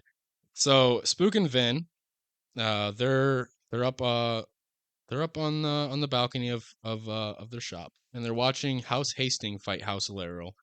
I would assume it's from a distance to where they see things happening. They're not like close by or anything. Okay. Um, and Spook ends up teaching Vin some more about burning tin. So he's a tin eye, and he's Spook. He's a meme a little bit in this book, but he's He's an actually he he's just the way he talks is a meme. Yeah. But throughout the book, his speech has become more and more acquainted like the rest of them. But he teaches Vin about burning tin because he is actually really good at it. Like he's the best of the best What does at tin that. do? Enhances your senses. So Oh, so all the useless. five senses. It's insanely useful. It's very Vin uses tin and pewter the most of all of the allomantic abilities because they're the most useful. Because they're the most used, I should say. Maybe not the most useful, but they're the most used. Does that make sense? Yeah. Because I'm sure you could imagine why. Yeah. Um, and then Vin ends up leaving with Kelsier to visit Marsh and at a new building that he's scouting for the ministry. So apparently Marsh has some more info. And on the way, Kelsier takes him to a ska tenement, which is kind of like I'm pretty sure that just means it's this house or like a place where a bunch of them live together. And he takes them there where he speaks to all the ska about hope. So he's kind of giving a speech. He's getting the ska and he's trying to tell them that, they shouldn't he's trying to tell them that there's more out there. He's trying to fill them with as much hope as he can. This is And Marsh. this is Kelsier. Kelsier and Vin are on the way to meet Marsh. Oh, I thought you were saying this was Marsh. I was like, isn't he supposed to be like undercover? No, so they're on the way to meet him, and on the way, Kelsier does this Okay, so like some random ska. to this large building with a bunch of ska in it, and you can tell that the ska look up to him, like they know of the survivor. He is the revolutionary He is their revolutionary, exactly. Yeah, yeah. And he tells Vin that he does this like every night. He visits a couple to this houses. one house. No, he Oh, visits different places every night. I thought yours. I don't know why, but my brain was like this one house, Yeah, they and I are was like, really filled with hope. dude, they love this guy Yeah, because he just shows up every night and tells every them, night. "It's good. We're It's gonna gonna be win. okay. We're gonna be fine, guys." And it's literally just the It's one just house. 7 people in a house. Yeah, Yeah. No. This is like a large house, and obviously, yeah, different yeah, houses. yeah, yeah, And yeah. Kelsier ends up actually thanking Vin for telling him about the possibility that Mare never betrayed him. And he tells her, he's like, even if it sounds foolish, that's what he'd rather believe. Yeah. I So mean, I understand why that's what you'd rather believe, but it yeah, does sound foolish. yeah. And the book never really tells you what to believe. So Is it's this up to the you. last time that it's brought up? It might not be the last time, but I think so. Yeah. Actually, yeah. I think it is. It is.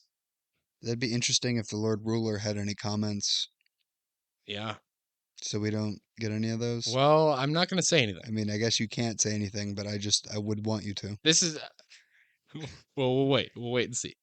I'm Uh, doing that thing that is the worst thing of all time, is like when you're watching a movie with someone that you've seen before and they haven't, and like they ask you, they're like, "Oh, so does he do this?" And it's clearly a spoiler, and you're like, "Yeah, I'm not gonna tell you." And they're like, "Just tell me."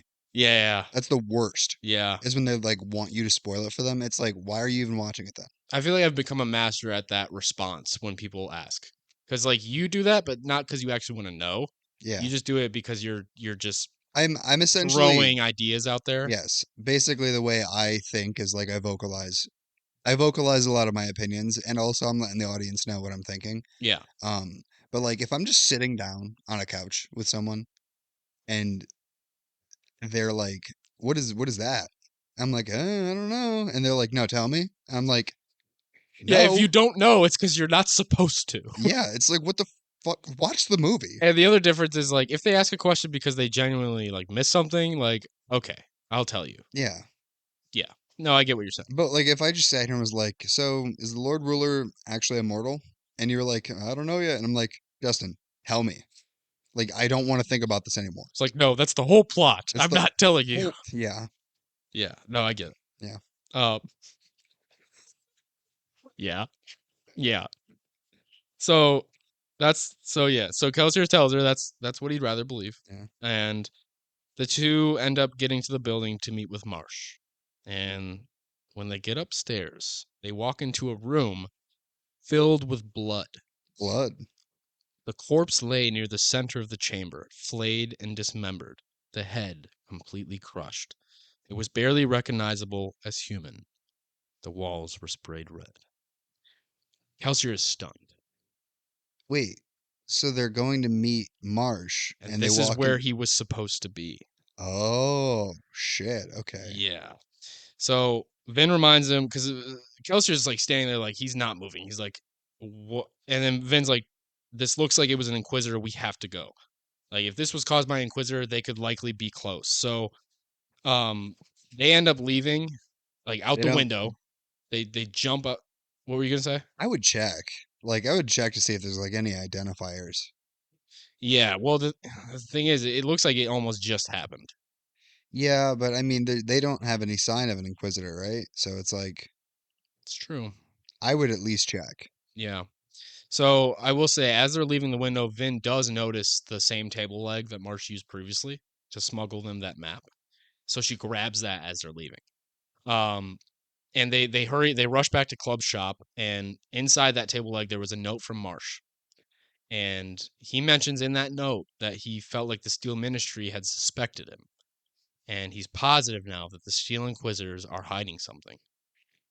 And Kelsier then orders, obviously at like is because of Marsh's because of what just happened with Marsh, he orders that Lord Renault be pulled out of Felice immediately, and everyone needs to meet him at the backup layer in 2 days. Because he's like, if they killed Marsh, they could have, because if the Inquisitors ended up killing him, it means they got what they wanted.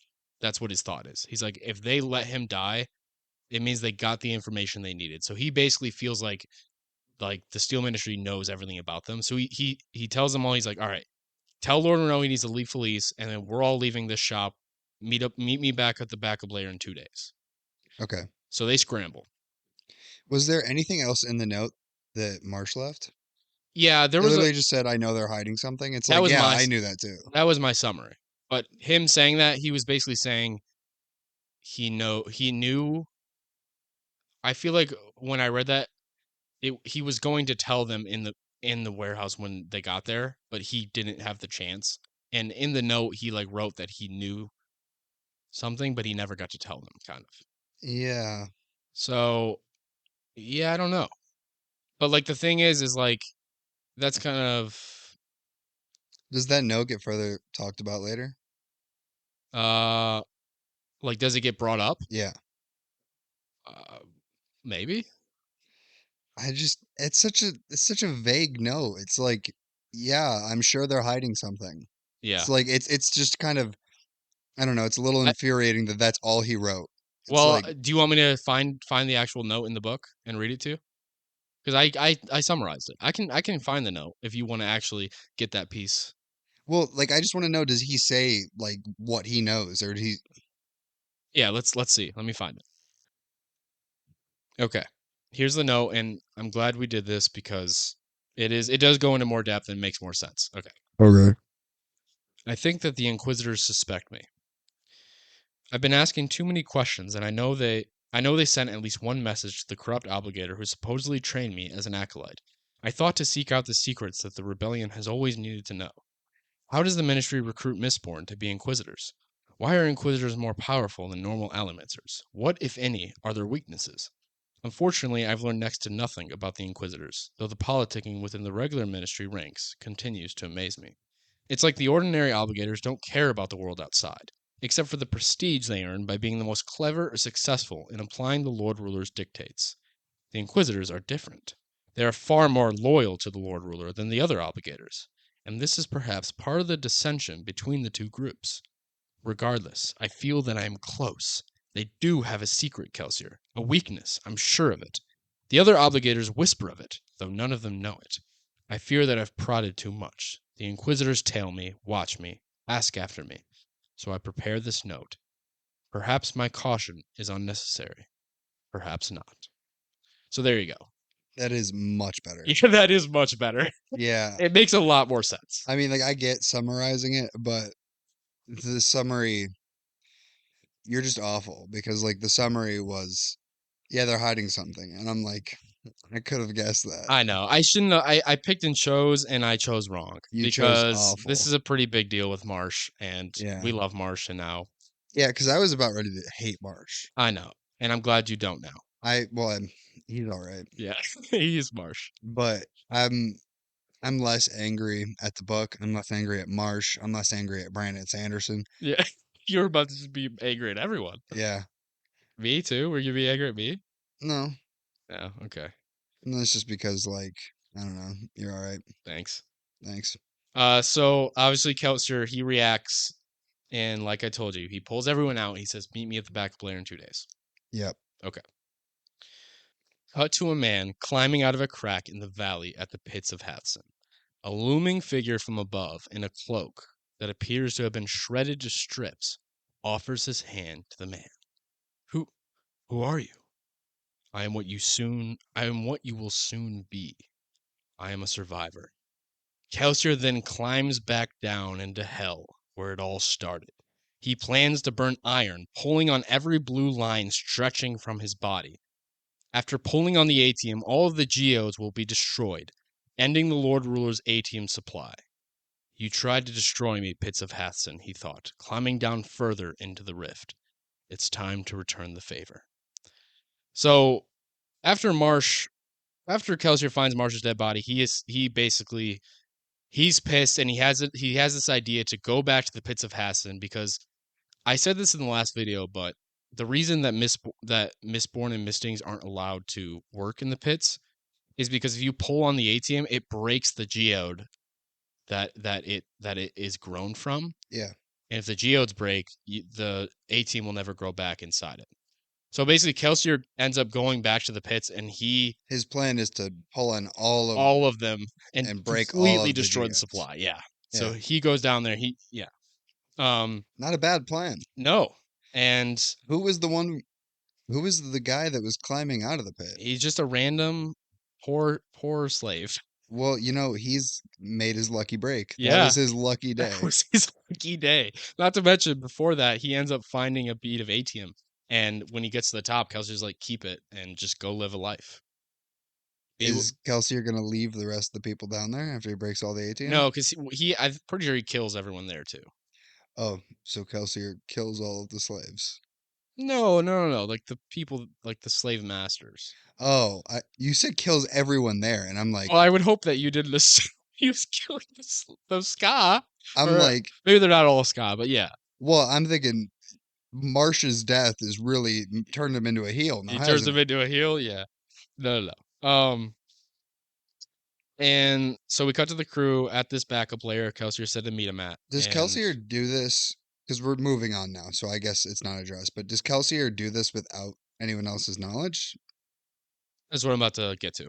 Oh, Yeah, but I understand. Like, it seems like a big pivot, but yeah, I'll get to that.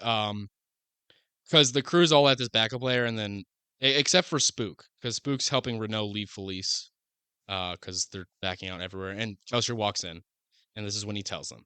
okay. So he tells them that he destroyed the pits, and they talk about that, and obviously because Kelsier learned that with the Ventures, like they are the ones who own the pits, and like he said, he wanted to focus on their house, and this is gonna really mess him up.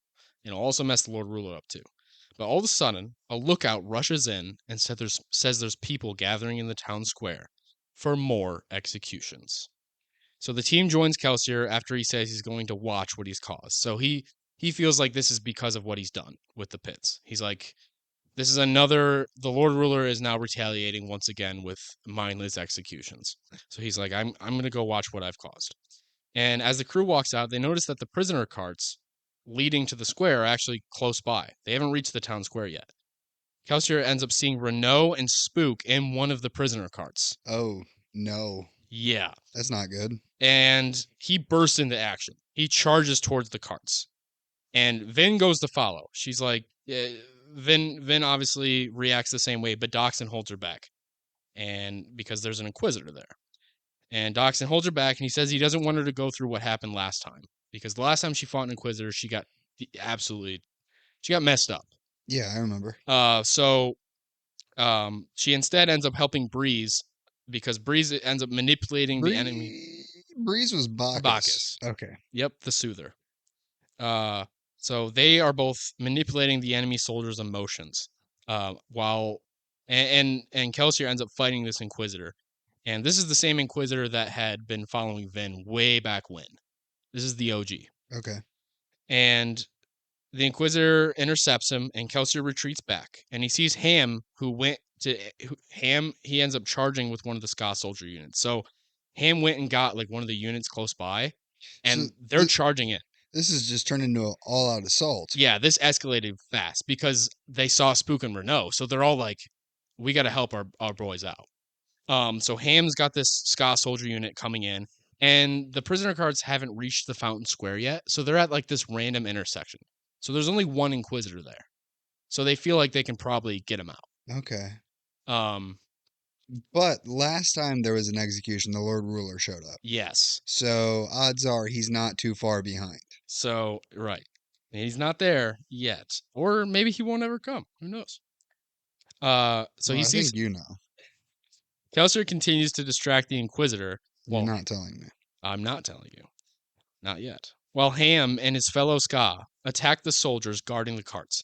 So Kelsier and this Inquisitor are going at it. Ham's trying to rescue everyone. And Kelsier notices that Ellen Venture has rushed into the fray, yelling for Valette, assuming she was also captured with Lauren Renault.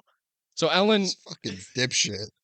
I'm so mad. Ellen's running into this battle like, Valette, where are you? No, are you in there? Valette, wherefore art thou, Valette? Yes. Yeah. We love Ellen. Also, it's not Valet, it's Valet. Valet? Okay. You might be right. I was just so used to saying I'm Valet. correcting you even though you're the one in the exposition seat. See, that's the thing with the book and pronunciation is like there is probably a clear way to pronounce them, but every reader is gonna have their own way. And Yeah. your way actually probably is better. My way is better. Yeah. It's Valet. Valet, wherefore art thou, Valet? So that chapter ends. I'm gonna throw you another paragraph. It's been a minute. Here's one. I never wanted to be feared. If I regret one thing, it's the fear I have caused. Fear is the tool of tyrants. Unfortunately, when the fate of the world is in question, you use whatever tools are available. So the Lord Ruler is trying to make us feel bad for him. May. He's trying to give us the what is it? Not sympathetic, but It's like he has no choice. he thinks what he's doing is right. Yeah. That's what it sounds like for sure. Yes. So we're in this hectic scene, and the prisoners are seeing Kelsier fight this Inquisitor, and they're literally calling out his name. They know who he is. They can tell because they're crying out the survivor. They're like, Kelsier, survivor! And he continues to face off with the Steel Inquisitor, who's smiling maniacally. This is the thing with Steel Inquisitors, they're like masochists. They like pain. So, like, if it's like every time they get hit or like injured, they just smile. Preach. Yeah. Do you Preach. relate to that? No comment. All right. Well, we'll see after this video if you relate to that. Oh, And Kelsier ends up burning ATM and so does the Inquisitor. So they for respectfully, I'm gonna cut you off. For as rare and valuable as ATM was hyped up to be, it sure as shit seems like everyone and their mother has it. yeah, well, if you notice, it's very specific people who have it. It's the Mistborns and the Inquisitors. Because I do agree with you, it is rare, and yet, but our main characters being who they are, they do. Is this kind of all started because of what Ellen did at the beginning, or not Ellen? What Kelsier did at the beginning of the book at stealing the safe of ATM from Ventures. Yeah, that's true. That is kind of what I gave did the team ATM. I did forget about that. But like, does that just mean that like every Steel Inquisitor also has like ATM? It's just part of their like what is that? Or their reserve of like metal, probably. Weaponry? Yeah, I mean, it doesn't really say, and so, but I would assume so because they're directly under the Lord Ruler. That is what I'm headcanoning it, because if that's not the case, I'm going to be annoyed. Yeah, So, but I will say this: I've pick and chose which battles I talk to you about, and the best battles all include ATM. You know what I oh, mean? okay. So not every single, because literally every time that we've talked about a battle, you've mentioned ATM, and I'm like, isn't this shit supposed to be rare? Yeah, no, it's not. This is like the second time it's been used. Okay, Like the so it's first not. time was Chandelier. This is the second time. All right, so it's not as frequent as I am being led to believe. No, it's not very. Okay. It's not as Okay. frequent. You know what, Brandon? I'll give you a pass. Yeah. Okay. So they're doing that, and a group of soldiers begins firing arrows down towards Kelsier in the sky. Um, and this causes Kelsier to rip free several of the iron bars on these prisoner carts, and he simultaneously pushes and pulls each side of the bars and spins them towards the arrows. Because the Steel Inquisitor is burning ATM, but the soldiers aren't, so he can see the arrows before they hit him. So he knows where they're going to be. So he's spinning these bars to kind of protect the sky. Wait, so ATM doesn't just give the person's. Yeah. Oh, yeah. So maybe I didn't explain that. So remember when Kelsier was fighting Shan and Yeah, or not Kelsier, when Vin was fighting Shan and she caught the arrow? yeah. It's because she was burning ATM, so she knew where those arrows were going to be. So it basically puts the entire world, so you can just see like the future. Yeah, I thought around I you. thought it was just like the person that you're fighting. I thought it was like their movements. Yeah, that's my fault. I kind of said that as like my memory being like remembering certain fights, but it is everything around you. Okay, so it's literally like just everything around you can see the future of. Yes. Okay, Yeah. that's better. Yeah, my bad. That also would be mad annoying if both of you were burning ATM. It is because you see so many things happening at once. You have to be so aware. It's literally like the entire world is just a blue haze of just Yeah. movements. Yeah, it is. That's what I imagine it as too. And so he's seeing these arrows, he's like twirling these bars to like protect the ska. And but while he does this, he the Inquisitor like dips, like he doesn't know where he went. And Kelsier notices that some of Ham's men have broken Spook and Renault out of their cart. And Ellen's arrived, and he's at the car, and he's asking if Fillette's inside. He's like, Fillette, are you in there? And all of a sudden, the Steel Inquisitor drops down behind Renault and stabs him in the back with an obsidian axe. And he's about to do the same to Ellen, and Kelsier, he has a moment. He's like, do I care about this boy? But he intercepts because he thinks about Vin, and he thinks about Vin's love for Ellen, even if he never fully approves. So he intercepts, and at this point, all of the prisoners have been set free, and the entire population from the Fountain Square that originally gathered there for the executions have come down to this intersection because obviously everything was stopped. So there's like a massive amount of ska here. Like the entire population that has like it is insane amount of people watching this battle. Are you about to say something? No. So and Kelsier uses this. So he begins pulling metal from every source around him and firing it towards the Inquisitor. And he's causing like a maelstrom of metal to That's hype. he causes like a maelstrom of metal to surround him as he flies through the air, circling the Inquisitor. So the Inquisitor doesn't even know where he's at. Because there's just like this whirlwind of metal happening. Yeah, that's pretty hype. Yeah. And Kelsier and the Inquisitor uses all his strength to push the metal away, but he doesn't see Kelsier charge until it's too late. And fueled by pewter and rage, Kelsier smashes a piece of loose cobblestone from the street into the creature's eyes, snapping its head back into the overturned cart. As he continues to smash the cobblestone in the face of the Inquisitor, its steel spikes protruding from its skull get pounded into the wood. Kelsier seizes this opportunity and grabs the Inquisitor's obsidian axe, slamming it through its neck. As the Inquisitor's body slumps to the cobblestones, the Ska begin to chant Kelsier's name. That's pretty hype. He killed the Inquisitor. Was that a steel Inquisitor? Yeah. So that was like the big dog. Yep. Like the one that they can't kill. The metal spike ones, yes. Okay. That makes me forgive him for saving Elend. Yeah. Yeah, and I just love the visual of the spikes, like their eyes, as it's getting pounded into the wood. Yeah. Yeah, pretty cool. I like that. That was a good action sequence. Yeah. Then it struck. Like a cloud moving before the sun, like a sudden storm on a quiet night, like a pair of fingers sniffing a candle. An oppressive hand stifled the budding Ska emotions. The people cringed and their cries dried out. The fire Kelsier had built within them was too new. The Lord Ruler had arrived. Oh, damn, son. Yeah. So, obviously, that quote I gave you was them feeling the allomancy that the Lord Ruler is always giving I was out. kind of picking that up. Yeah, so it's like this cloud is coming towards them. A single black carriage began moving down from the fountain square, and Vin sees Kelsier standing his ground. She asks Dox if Kelsier brought the 11th medal, and he says he must have. I mean, why else would he be just standing there in the street, awaiting the Lord Ruler's arrival? As the Lord Ruler arrives, he steps out of his carriage. And you finally get to hear a description of what he looks like, Damian. What does he look like, dude? All right. I've been waiting. He was dressed in a black and white uniform, somewhat like a nobleman's suit, but far more exaggerated. The coat reached all the way to his feet and trailed behind him as he walked. His vest wasn't colored, but a pure black, though it was accented with brilliant white markings. As Vin had heard, his fingers glittered with rings, the symbol of his power. Handsome with jet black hair and pale skin, the Lord Ruler was tall, thin, and confident, and he looked young. Younger than Vin would have expected, even younger than Kelsier.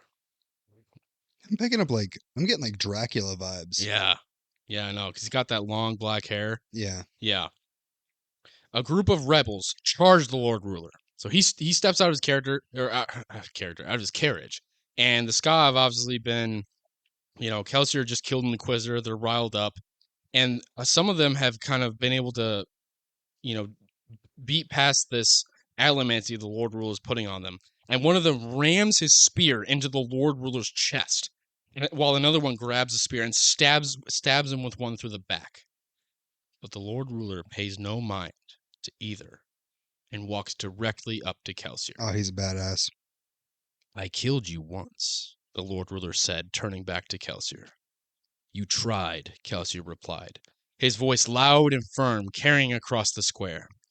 But you can't kill me, Lord Tyrant. I represent the thing you've never been able to kill, no matter how hard you try. I am hope. I have a bad feeling for Kelsier. Respectfully. The Lord Ruler then, casually, raises his arm and backhands Kelsier so hard that he snaps his neck. He then rips a spear free from his chest and slams it down into Kelsier's chest, yelling to the square, "Let the executions begin!" As the Lord Ruler leaves Kelsier's body, and the Inquisitors begin massacring Ska, Vin ignores it all and rushes down to Kelsier's dead body, breaking down, and once again hearing her brother Rian in her head tell her he warned her that Kelsier would one day leave her too. The fact that I said I have a bad feeling for Kelsier, literally the sentence before you tell me that Kelsier dies, is insane. Yeah. Yeah, Wow. my man just got slapped and stabbed. See, that's so brutal because he didn't even get a fight. No. It didn't fight him at all. I was expecting like a fight. He didn't get a fight at all. He literally just got killed. I know. And I have a picture that I wanted to show you because like there's some pretty cool fan art, um, and I Dude, don't I know just want to know, how this. did you feel when you read Dude, that? when I read that, I was like, that scene right there is one of the biggest. It was a big twist for me because I never saw Kelsier dying, especially since weren't the book's not done, obviously, Yeah. and the book is the main characters are Kelsier and Vin. It's mainly those two perspectives, but yeah, Kelsier, like he is the most. It was very sad when I read the book. Like I was genuinely like it's sad because he's one of the best characters, if not the best, depending on your opinion. And him going out like that though, I think I'm not going to spoil anything, but I think it is a great arc to his character, in my opinion. Um, but it's hard to say, man. And also, like the fact that that's what I wanted to tell you. I wanted to talk to you about like his conversation with Vin and how he chose to believe that Mare didn't betray him, and that was kind of his resting thought of his wife before he died. And I kind of like, even though, like you said, it could be wishful thinking. It's almost I'm glad that he thought that for his Yeah, sake. it's like since he dies, it's like I'm glad he died with the thought of it being okay versus dying in sadness. Yeah, exactly. But this was the picture. I mean, I just like that view of him having the spears through his chest and him not even caring. And he literally, when he walks up to Kelsier, like the spears are basically touching Kelsier's chest as well. And now, just that whole image, The image that I'm looking at is insane. yeah. And just that whole scene kind of hammers down the character of the Lord Ruler. Yeah, the picture, I don't know who the fan art is from, but oh, it says it's from the Spanish illustrated edition of the book. Oh, nice. So it is part of like an The illustrated Lord edition. Ruler from the Spanish illustrated edition of Mistborn. So Nice. art by Ari Ibarra. Yeah, So I genuinely love that picture. shout out Ari Ibarra. Yeah, But yeah, this picture that I'm looking at, it's pretty it's pretty fire. yeah. Um it's very much giving Dracula. It Like is. I I was like know. I was Like the thinking. long black hair and the pale skin, and how he literally like looks younger than Kelsier. Yeah, Yeah. that's a fire image. So Yep.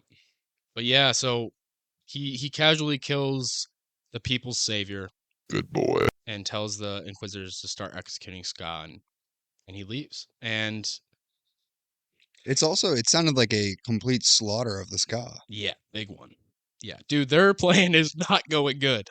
Well, I mean they are trying to essentially dismantle the government, so it probably wasn't Yeah, going to be quite as easy if as it they hoped. if it was easy, it wouldn't be believable, Yeah. honestly. Um And who knows if they even do it? We I haven't wanna even. I'm getting from this is now not to lessen this by referencing something else.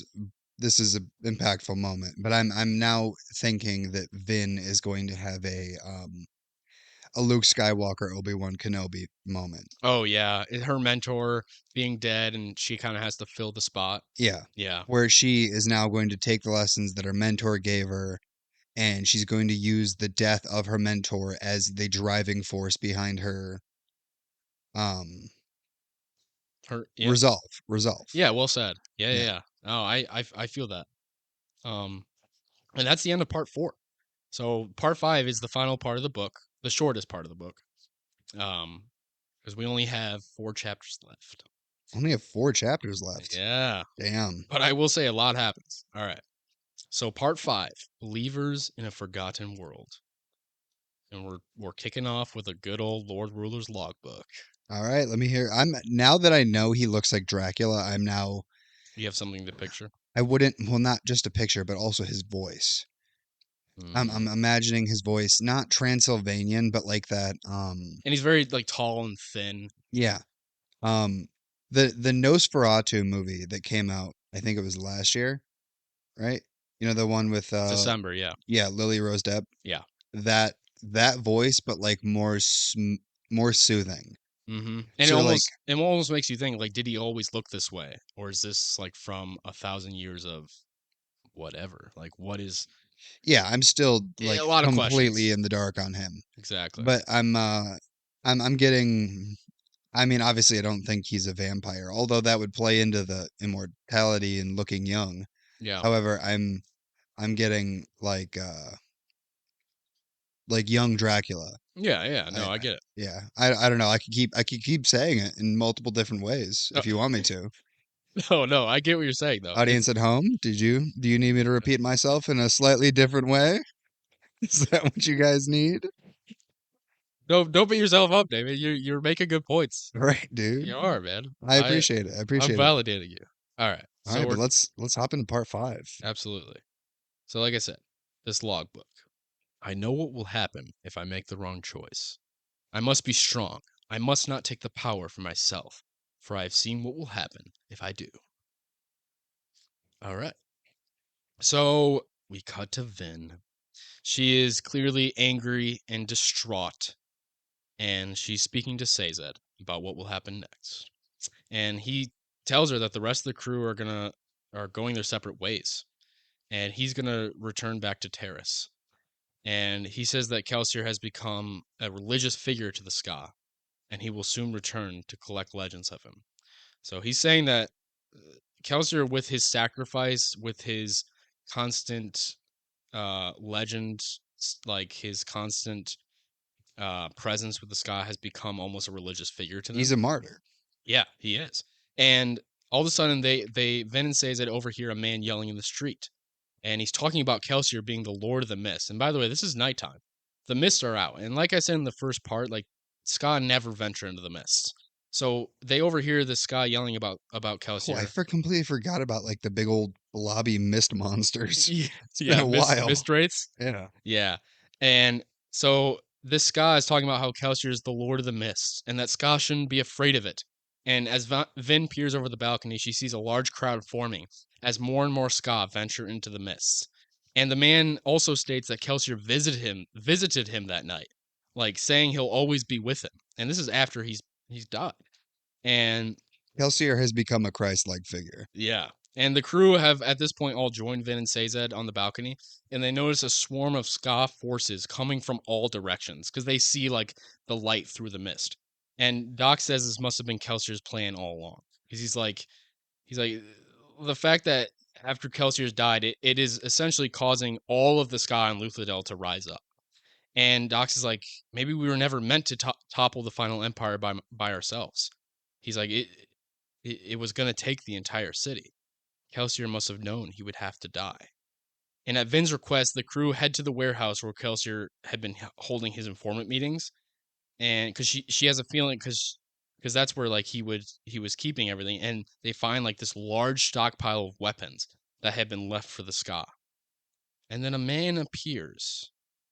A man appearing to be Kelsier walks out from the darkness, and we find out that it's Lord Renault, a Khandra, wearing Kelsier's bones.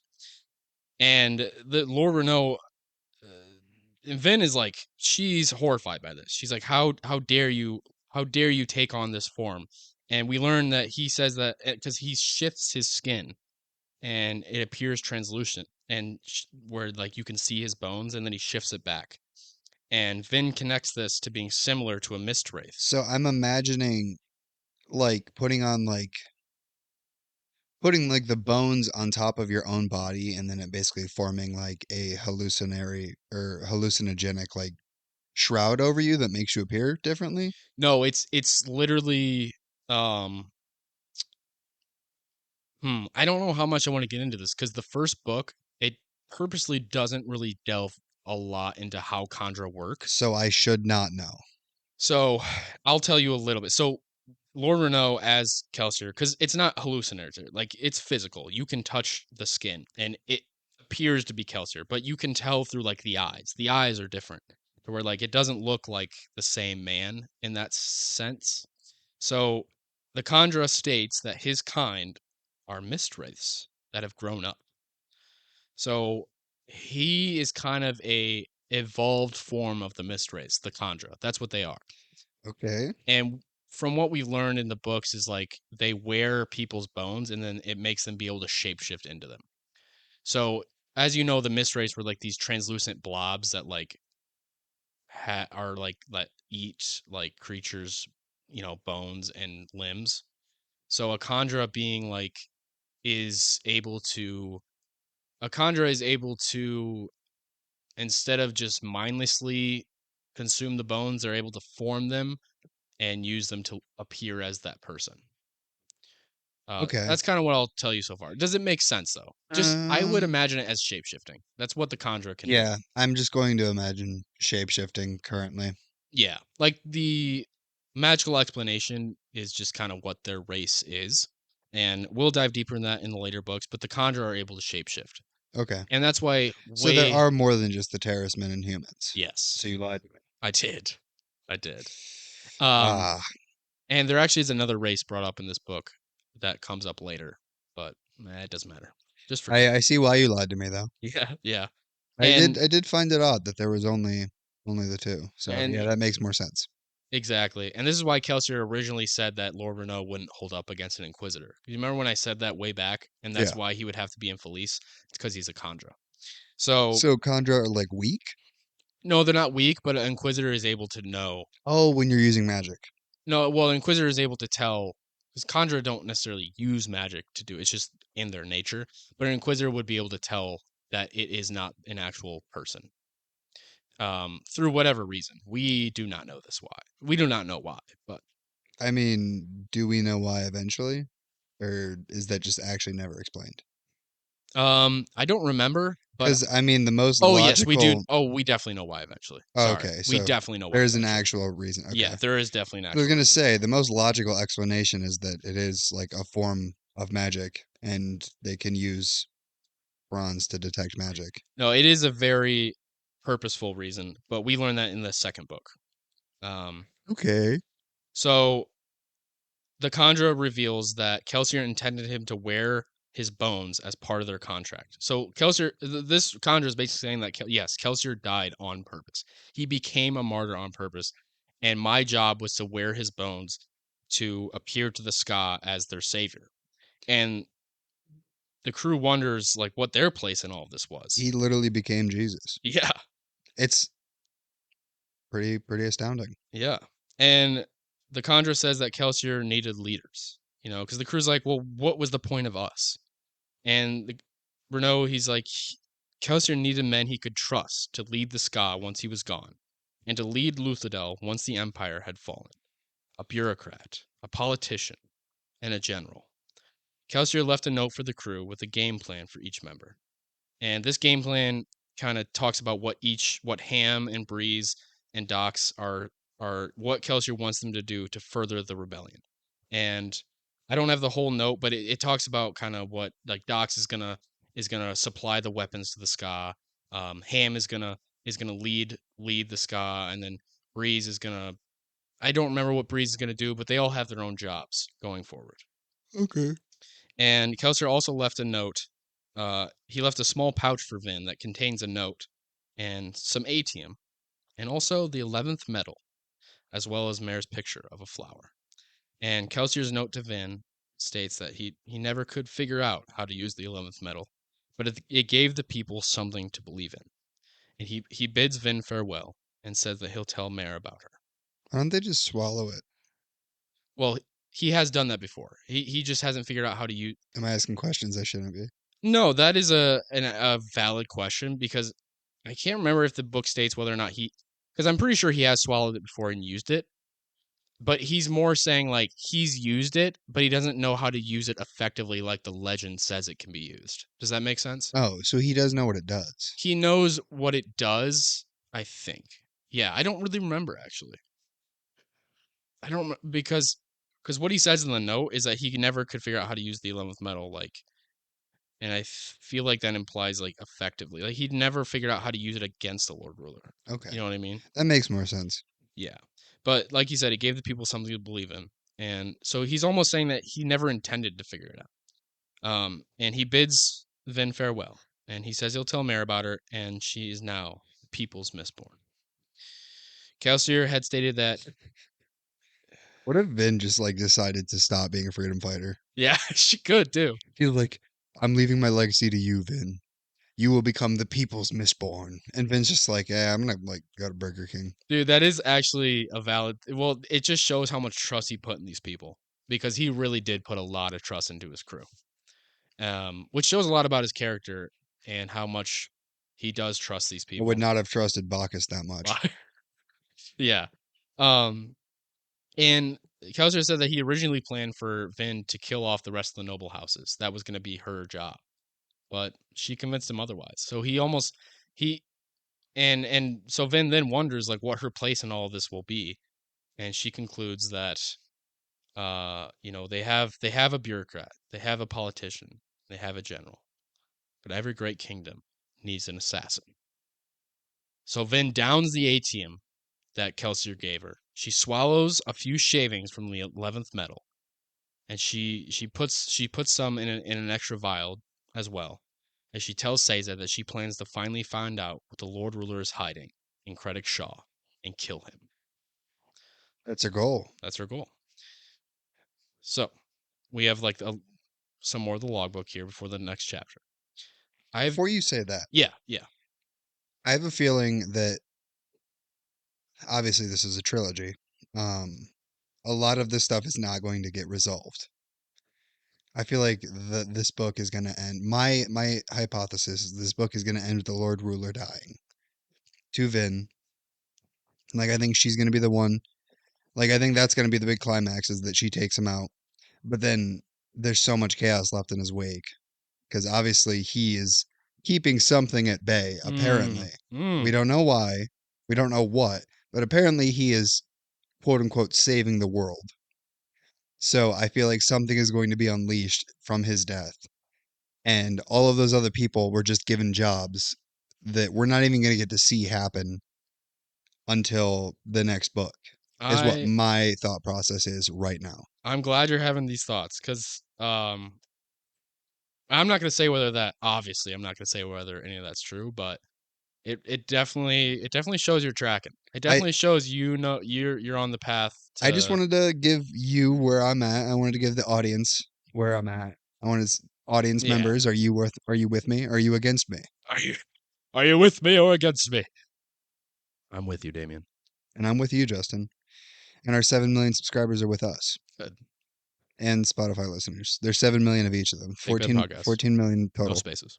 No spaces, podcast, pen, Both Big platforms. Ben, both Subscribe. every Friday. What's going on with Vin? Yeah, a lot. Um, A lot. yeah. So before that, obviously, I got to jump into this logbook because we got to hear what the Lord Ruler's talking Yeah, about. I want to know what Dracula thinks. Yeah.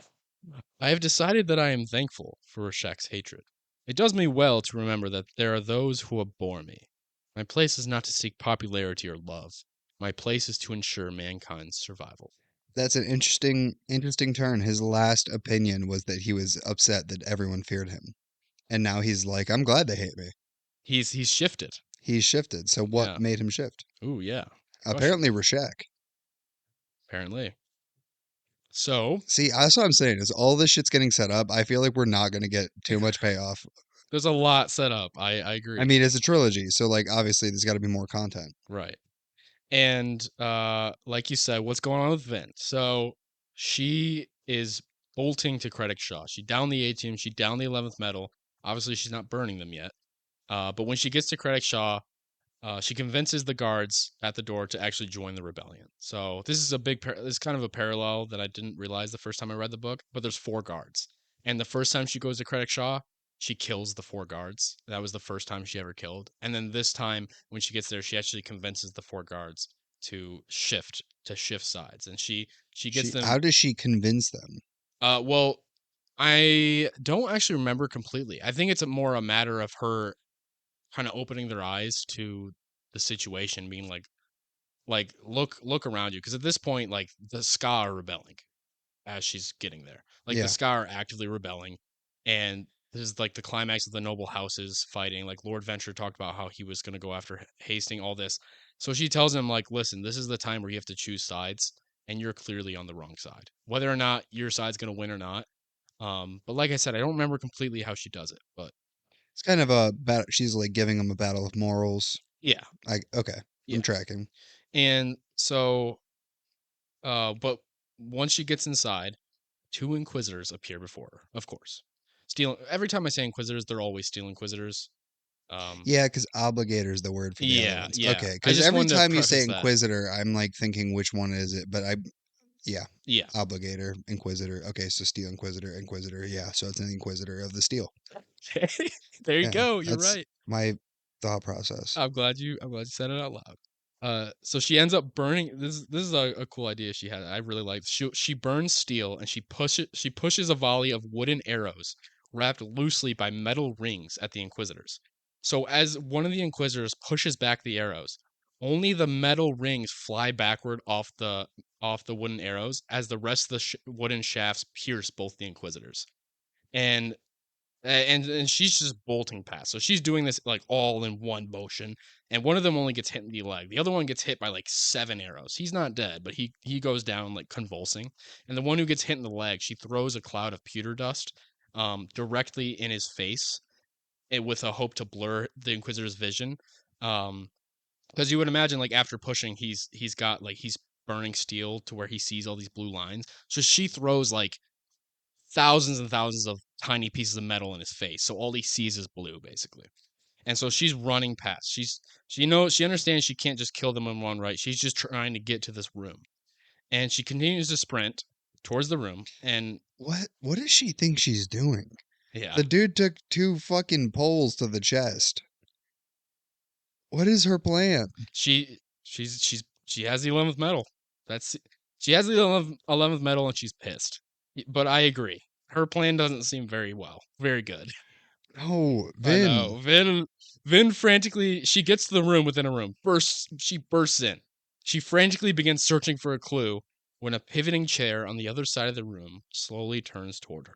Oh no, I'm we gonna got give you a little the description. slow I'm turn. gonna give you a little description of what she sees. Bald, with liver spotted skin. He appeared to be in his 70s. He wore rich dark clothing and he frowned angrily at Vin. One of the Inquisitors burst in, That's saying, Rashek. I'm sorry, Lord Ruler, as he grabs Vin and pins her to his chest. What? The Lord Ruler tells him to kill Vin, but the Inquisitor states that the child is of special interest, and he'd like to petition the Lord Ruler regarding the Steel Ministry.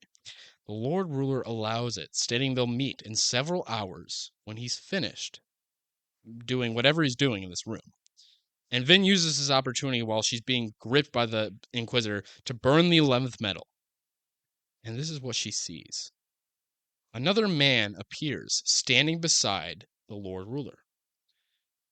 He had a full beard and wore a thick woolen outfit with a fur-lined cloak. His features looked very similar to those of the man who killed Kelsier. However, this man was older and more alive. As she looks beside her and the Inquisitor who's holding her, she sees another man who appears to be a merchant nobleman. The 11th medal then dissipates, and Vin's vision goes black as the Inquisitor hits her over the head. So, What the fuck just happened? what did that 11th medal even just do? Yeah. It showed us some things. It's got to be like because like you were talking about how like all of the metals are like what's the word where there's Alloys and dichotomies? yeah, they each of them has a counterpart. Yeah, there's a dichotomy to them. So I'm assuming the 11th metal has to do with gold because we saw an alternate reality of gold. Exactly. So 11th metal has to be like some kind of like showing us a different plane or something. Yes. But what I want to know is what the fuck was the Lord Ruler bald for? And looked like he was in his 70s. Yeah, I thought it was Rashek for a second, and then you were like Lord Ruler, and I was like, oh, Yeah, because that's what the Inquisitor referred to him as. okay. Yep. And so her vision goes black. We cut to Elend. I'm gonna cut you off Okay, go ahead. before we talk about that Yeah, dipshit. do it. Um, I just want everyone and you to know I have a cough Oh, okay. sitting in my throat. Oh, okay. Do you have to let it out? No, it's not coming out. It's one of those moments where like you have a cough, like you know when you got to sneeze and it's just at the tip of your nose and you can't sneeze because it's not Yeah. coming. It's that, but a cough. And Mm. I want everyone to know that if I sound like I'm talking a little weird, it's because I'm actively not able to cough, and my entire throat is just filled with a cough. Yeah, you got a little frog stuck in there. No, because I know what a frog feels like in my throat. Oh, do you? Yeah, How many of those have you kept in your throat? a lot. Yeah, you don't like swallowing them. You just like keeping them there. I like keeping a lot in there. You like keeping frogs lodged in your I throat. like having a lot of frogs in my throat. Okay, I can't tell if you're saying it like that because you're just not giving any energy to the frogs. Damn, that was a cough. Okay, I don't know if it caught all that. That was intense. Didn't all come out. All right. All right. Well, now Thanks we. for prefacing that. Let's Yes. get back to your favorite character. Okay. All right, Ellen. Fuck this kid, dude. Ellen walks in on his father preparing to leave Luthadel due to the Ska rebellion currently happening and the pits obviously being destroyed. Ellen refuses to join him, which actually sparks a smile across Lord Venture's face because he could care less if his son stayed to die. And so Lord Venture's like, "Fine, son, stay. You can have the house and maybe it'll be good for us, you know. Leave one of our family here to keep the venture name." Ellen is then left in charge, and he tells his people that he's actually going to turn himself in. All right, Tells his people he's going to turn himself in. yeah, he's made ruler of House Venture, and then he basically is immediately like, "I'm turning myself in." Turning himself in for what? To who? To who? Right? Yeah, I don't know. We'll have to What wait and did he see. do? Well, maybe Other he's than be a dipshit. maybe he feels like he needs to show the nobles like what the nobles should be doing, you know, turn themselves in for who they are. But I don't know. Yes. Let's say that makes. I don't know. You got to tell me more. Yeah, I will. Don't worry. I hate Ellen. Don't worry. I'll get to. I hate Nothing I him. say will ever stop that. He's got to do some heroic act for me to even have my mind barely changed. Okay. Okay. If he was in Kelsier's position, I'd probably be like, he's opened my mind to change. Yeah. That's it. Ellen. Yeah. I'm not gonna say anything. I'm not gonna say it. All right. Cut back to Vin. At least it was only a little bit. Vin awakes in her cell, which I kind of brush over this, but the reason did you kind of get the reason why they didn't kill her right away because of what the Inquisitor said? He said there's something special about her, and he He made want a he, proposition. he wants to make a proposition. Yeah. Okay. Cool. So she awakes in her cell, and an Inquisitor forces metal down her throat and tells her to burn it. And Vin does because as she's being forced to, and she notices that when she burns this new metal, all of the metals inside her dissipate, and she no longer has any more. And one of the Inquisitors that she struck earlier, and the one that she shot in the leg, then escorts her back to the Lord Ruler. So obviously some time has passed. She's waken up, and Is as the she, Ska Rebellion still happening? yeah, it currently happening. So as she's being escorted to the Lord Ruler, she can now feel his presence again. Which originally, when he was, a 70-year-old man, whatever the case was, she didn't feel his presence. He's doing some uh Farukami. You think so? He's doing some Farukami stuff. Oh, interesting. Because he's an Allomancer, and you think he's also doing Farukami? Well, I mean, he was friends with Rashek, who is a terraceman, and only the terracemen know how to do Farukami. That's true. Okay. Okay. So the Inquisitor escorts her into a large throne room where the Lord Ruler is seated as his younger-looking self again, and Vin's father is there and is talking to the Lord Ruler, stating that they've already been through this matter and that he should instead be concerned with what's going on in the city. And the Lord Ruler replies that the Inquisitors have more to add and that he could care less about the rebellion or noble houses falling.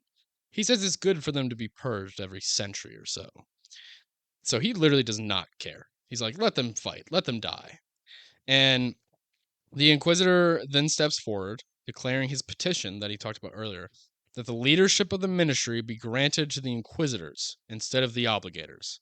He continues by saying their leadership has been corrupted, and asks Vin with a wicked smile who her father is. She says she doesn't know, but the Lord Ruler smothers her with allomancy, forcing her the truth from her lips, as she points toward the Lord Preland, standing amongst them. Her father denies the truth and says he had every Ska woman slain that he bedded with, but the Lord Ruler senses his uncertainty and forces him to confess. Once the truth is out, the Lord Ruler tells the Inquisitors He is yours. And 6 Inquisitors dash across the room, howling in delight as they plunge their daggers over and over again into the dying man.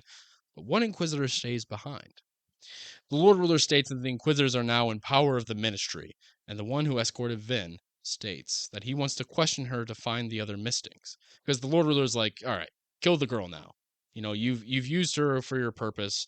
We now know her. The lead Lord Prelan had never broke the law. Basically, he's like, kill her. And the Inquisitor's like, well, I want to question her because he's like, we need to find these other Mistings who have been prodding this rebellion. So the Lord Ruler allows it.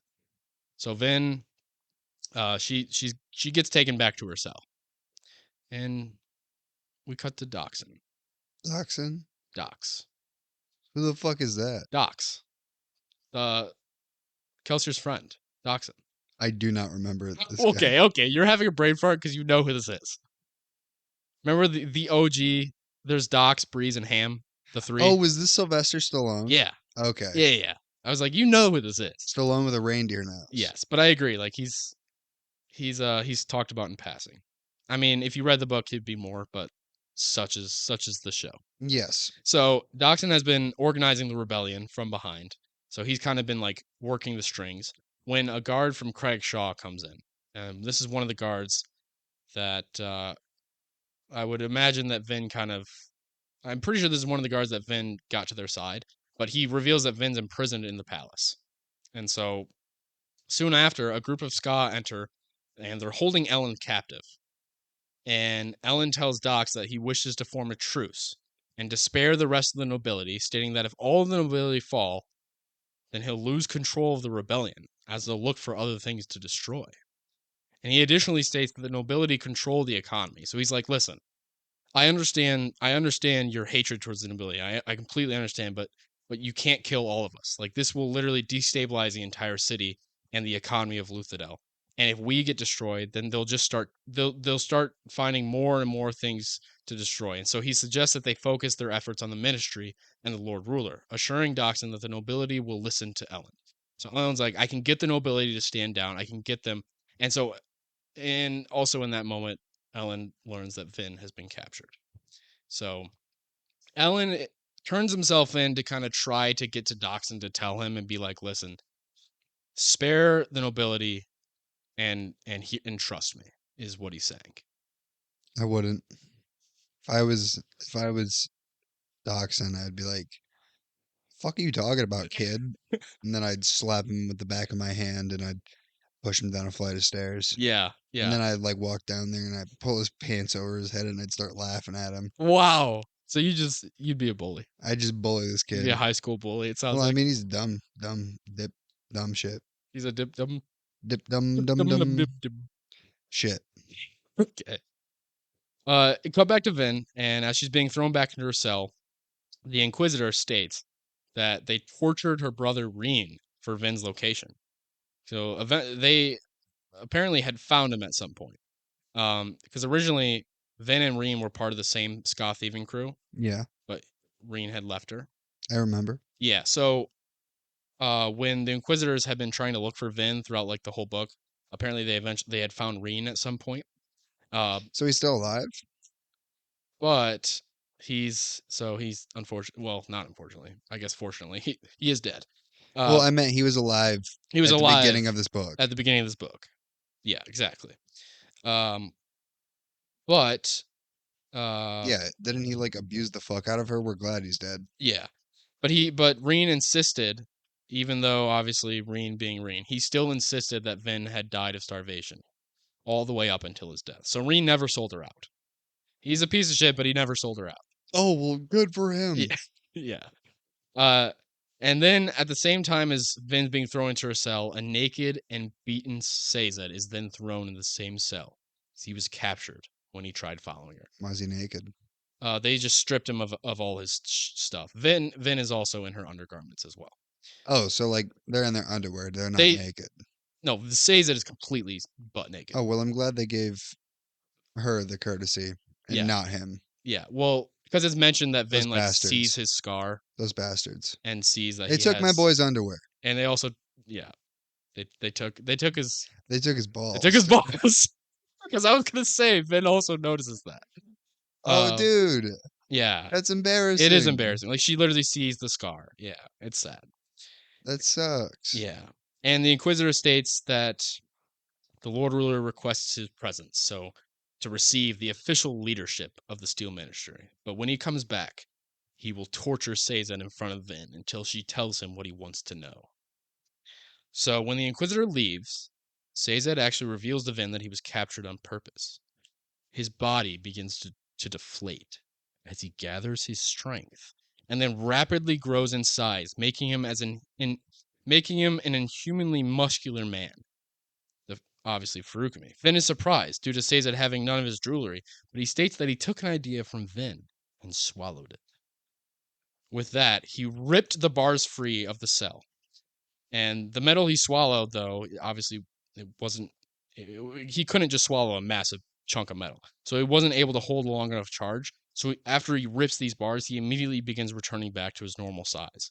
And then a large group of guards comes towards them, and Vin tries fending them off with a pair of knives she picked up, but there's too many because, like I said, throughout the book, she's been relying on Allomancy like so much, and in this moment, she has nothing. She just Yeah. has herself. So she like finds these knives, and she's trying to fend them back, but she's like, man, I'm practically useless. Like she obviously picked up a lot of skills, like she knows how to use knives, but other than that, she's getting overwhelmed. Yeah, I mean, if you have like a knife and there's like 8 magical religious guards, I don't think you really stand a chance. Yeah, well, these guys are actually just normal soldiers, Oh, not she inquisitors. lied to me once again. No, I literally said a group of guards. I don't think you did. I did. I did. Yeah, I'll let it slide though. I'll let it slide. But then a voice cries out her name. I'll let it slide. It's Elend. Woo. I hate this kid. He charges in with 6 guards, fighting off the soldiers and giving Vin a chance to escape. She ends up finding her mistcloak and with the last vial of metal she brought with her, which contains more of the 11th metal, and she returns to help Ellen, finishing off the soldiers like pretty quickly.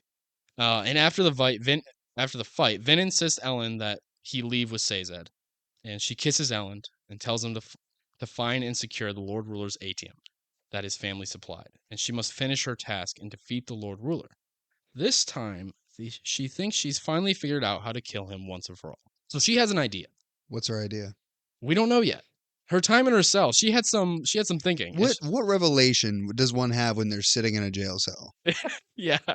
Well, clearly that she could not have had beforehand? well, she didn't really have a chance to have because even when she burned the 11th metal, she was subdued. Yeah, she didn't really go in with the plan. No, she didn't. She really just kind of ran in there Well, and said, she had "I'm going to kill the Lord Ruler who doesn't die." yeah,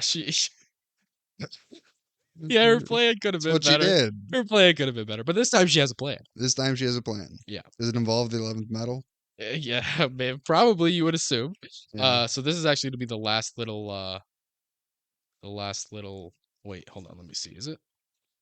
Yeah, this is the last little paragraph I'll tell you for From the the Lord logbook. Ruler? Yep. Such are my fears as I scribble with an ice-crusted pen on the eve before the world's reborn. Rashek watches, hating me. The cavern lies above, pulsing. My fingers quiver, not from the cold. Tomorrow it will end. So from that, I'm getting like the world has ended already. And this is like a second world. Yeah, so Well, I don't even need it explained right now.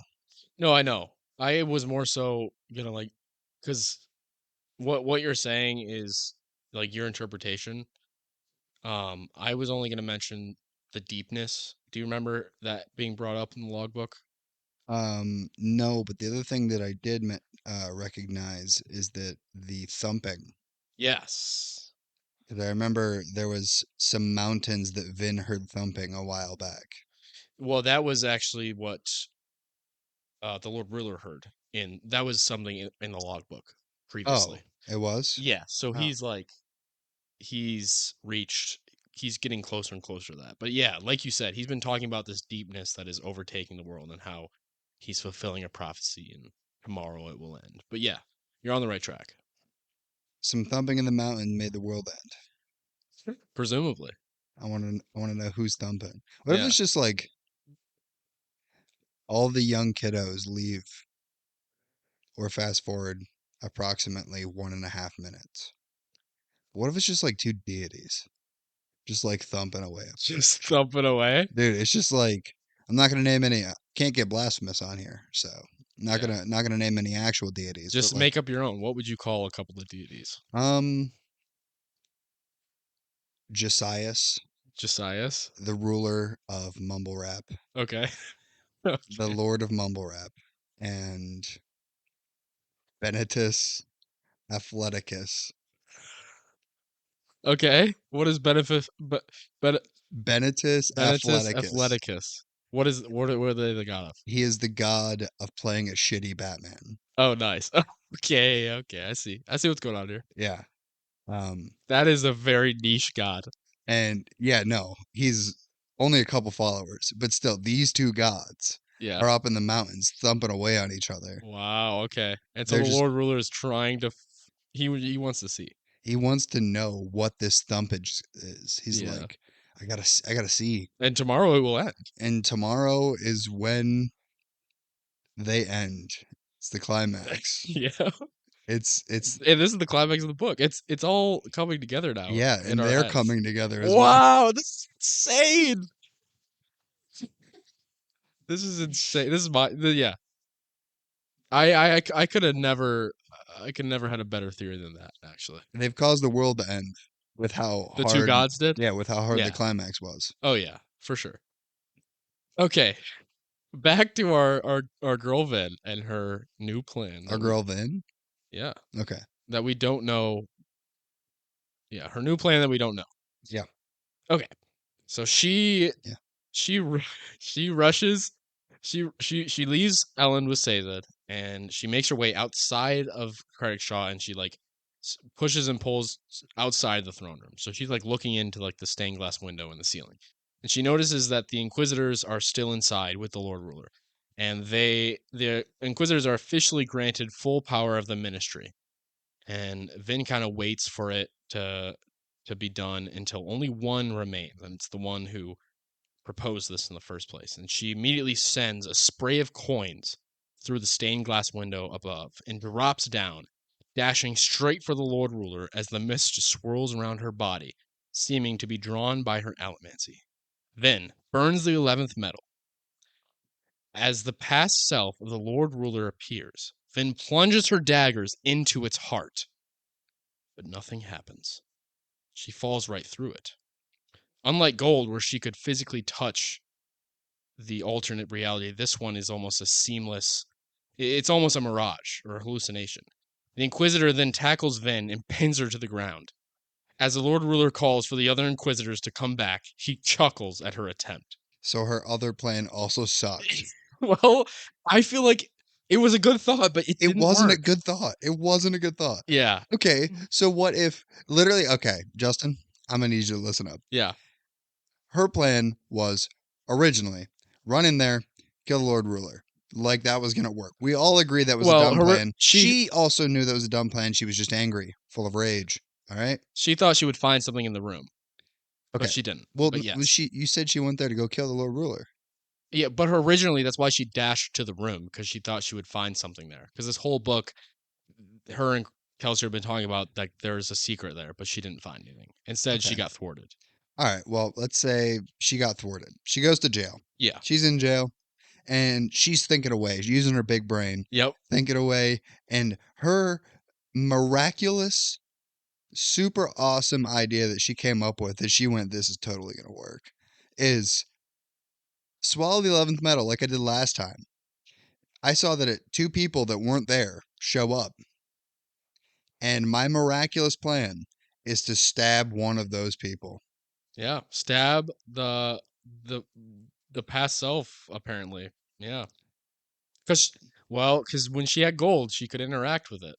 So she thought maybe she could interact with this one. Yeah, but But I do agree. this is the mysterious 11th metal. But that's the thing. It's almost like yeah, it's a far fetched plan, and it's a very dire situation. I mean, I guess She's because grasping for straws. yeah, she is grasping for straws. I'm just like the Lady Vin needs to think a little bit more before she once again rushes into a room where everyone wants her dead. Yeah. Well, like I said, even the Lord Ruler chuckles at her attempt. He Yeah. laughs in the face. Yeah, he should. He's like, "What are you even doing?" No, I'm agreeing with him for once. This one time I'll Okay, agree for with once. him. I was like, "Okay." And yeah, so the Inquisitor's literally pinning her to the ground. And like I said, the Lord Ruler calls for the other Inquisitors to come back. A second Inquisitor walks in. And he walks up behind the one pinning Vin down. And he rips something from his back. Another spike. So this Inquisitor walks up behind the one pinning Vin and pulls a spike out of his back. Vin is set free as the Inquisitor drops dead to the ground. The new Inquisitor then charges the Lord Ruler, and Vin notices that she recognizes his face through the tattoos and metal spikes. Is it Marsh? It's Marsh. Dude, so Marsh didn't die. Marsh didn't Yeah, die. we never saw him die. We just saw a body. Exactly. So he became an Inquisitor. And he had additionally killed the other 7 Inquisitors as the Lord Ruler notices a pile of spikes piled outside the door. So Marsh attempts to pull a spike from the Lord Ruler's back. So he pulls the spike from this Inquisitor. What are these spikes? Yeah, we'll get to that. But Okay. we would assume this is the secret that Marsh was talking about. So he pulls the spike from this Inquisitor's back. Literally, he falls over dead, and he charges the Lord Ruler, like ripping. Like he doesn't do it easily. I'm summarizing, but he rips like the back to pull a spike from the Lord Ruler, but there's nothing there. You know, his plan isn't working either. Basically, my thoughts are that when you go up against God, you should probably have some actual plans. Well, they have plans, but they have plans that they don't actually know if they're going to work. They're not even really plans. They're like half-baked ideas. Well, that's their hypothesis. Their hypotheses. Their Yeah, but theories. what I'm saying is you got to have a plan when you're going up against God, not a hypothesis. They need to have a way to like escape if their plan doesn't work. That At too. least. The bare minimum. Yeah. So Because now God's just sitting in the room like, you foolish mere mortals. And they're Yeah. like, oh shit. yeah, Like, come on, guys, what are we thinking? I mean, I'm less mad at Marsh because he's essentially he had to save Vin, and saving Vin gave away his secret. So it's like, why would he not try something at that point? But like Vin, come on. Really, I need her to win me back over. I'm not like against her at this point. Like I'm not like, oh, Vin sucks. I'm just like, that was really dumb. Come on, do something. Yeah. She's not succeeding. That's for sure. Yeah, I figured that one out. Yeah. And so obviously Marsh doesn't find anything, and the Lord Ruler slams Marsh in the stomach, sending him flying across the room. As Vin tries to go for Marsh, because at this point Vin's like, okay, we need to get out of here. So she basically bolts for Marsh to kind of grab his body and dip, because she realizes too that her plans are not working. So she goes for Marsh. Okay, well, I'm glad she at least realized. Yeah, and the Lord Ruler uses steel, pushing her away. And this push is so powerful, Vin feels the metals in her stomach being affected as well. Which originally, like, it's a rule of allomancy that you can't affect metals inside someone's body. Yeah. But the Lord Ruler is doing this. And he rips free the torn clothing that Marsh had ruined. And Vin sees several thin bracelets piercing the skin of his upper arms, in addition to the jewelry he usually wears. His torso it is erupted with muscles. And everywhere Vin tries to go, Does he still look like a 70-year-old at this point? No, at this point he looks like his younger self. Okay. Yep. So he's hot again. He's hot again. And everywhere Vin tries to go, the Lord Ruler is there, moving with like unnatural speed. Vin attempts to pull on one of the Lord Ruler's bracelets, but he pushes back, making her spin in the air and hits her with a second powerful steel push that rips free her mother's earring. And this is what he says. I am God. God cannot be killed. God cannot be overthrown. Your rebellion. You think I haven't seen its like before? You think I haven't destroyed entire armies on my own? What will it take before you people stop questioning? How many centuries must I prove myself before you idiot ska see the truth? How many of you must I kill?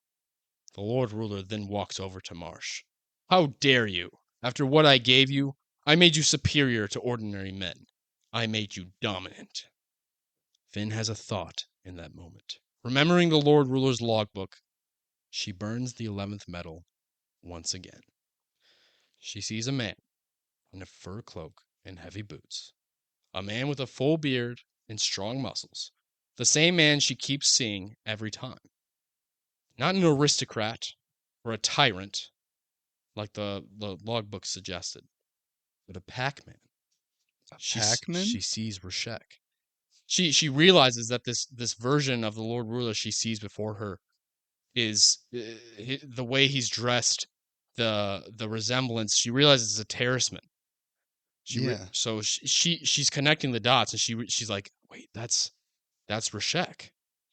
Vin yells the name as she has this, as she feels like she has this realization. She's like, she yells Rashek, and the Lord Ruler immediately snaps his head towards her as he holds Marsh's limp body. So she says her realization out loud, and that Rashek must have taken the power, believing a terraceman should have been the hero. And so as she says this, she's like, "Wait a second, you're Rashek. You took the power for yourself, and you couldn't stand the fact that a normal man who oppressed your people would fulfill the legends of his very own religion." The Lord Ruler begins pushing Vin once again. He's like, "You know nothing of this," and he pushes her with insanely powerful push, and Vin just begins flaring pewter, trying to resist with all her might. And as she's like standing against it, she realizes in that moment that if the Lord Ruler is really Rashek, this terraceman, he must also be a ferrochemist. And the metal bracelets piercing his upper arms are what's giving him his ferrochemical ability. So she flares iron. So they're essentially having this iron and steel battle. And blue lines appear, and as she burns iron, blue lines appear to all his other jewelry, but not the ones on his upper arms, because they're piercing his body. So she continues to pull as the Lord Ruler pushes. She can feel herself being crushed, suffocated, but she continues to flare pewter to hold her ground. And this is what the book says. Mist spun around her, dancing because of her elemency. She was dying. She knew it. She could barely feel the pain anymore. She was being crushed, suffocated. She drew upon the mist. Two new lines appeared. She screamed, pulling with a strength she had never known before. She flared her iron higher and higher. The Lord Ruler's own push giving her the leverage she needed to pull against his bracelets. Anger, desperation, and agony mixed within her, and the pull became her only focus. Her pewter ran out. He killed Kelsier. The bracelets ripped free. The Lord Ruler scrambles to retrieve them, but Vin pushes them out the window. His muscles begin to deflate as his youthful features wither away, and he collapses to the floor as an old man. Sazed arrives, helping Vin up from her broken leg as she was standing against the push, and helps her lean on this wooden spear. And Marsh, standing up from being, strangled by the Lord Ruler, they realize that the Lord Ruler's still alive. And he says, "You don't understand. You don't know what I do for mankind. I was your god, even if you couldn't see it. By killing me, you have doomed yourselves." Vin looks to Marsh and says that as the Lord Ruler continues to age. "I bring a message from a friend of ours," Vin says. "He wanted you to know that he's not dead. He can't be killed. He is hope." Vin raises the wooden spear and slams it through the Lord Ruler's heart. The same way he killed Kelsier. Shit, dude. So, yeah. So, Now, Rish, big climax, and I obviously summarized it quite a bit, but what do you think?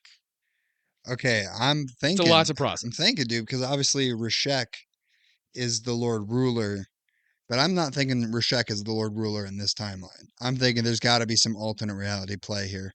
Because the way that gold shows things and the way that the 11th metal shows things. You're saying you don't think that Lord Ruler is Rashek?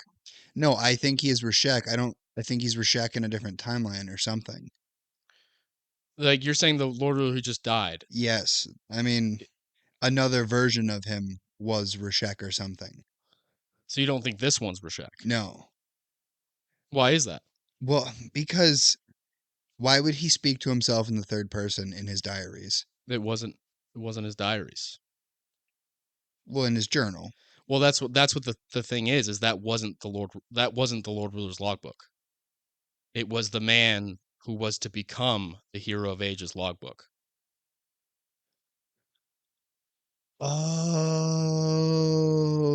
We weren't Oh. actually reading the Lord Ruler's logbook the whole time. We were reading a different man's logbook who was supposed to take the power. But Rashek, the man who this dude keeps writing about, who has all this hatred for him, who is this terroristman that keeps Rashek is the one who actually eventually kills the man who's writing this logbook and becomes the Lord Ruler we have today. Oh shit. Okay. Yeah, that's what Vin realized as she saw like the past self, because she kind of just put the pieces together, and So gold shows you the future gold self. gold gold shows you what you could have become, and the 11th metal, which it's not stated what it's called, that'll come up later, but the 11th metal is what you is like the best, is like who you were. um Man, what's a good way to explain this, because I want to make it make sense.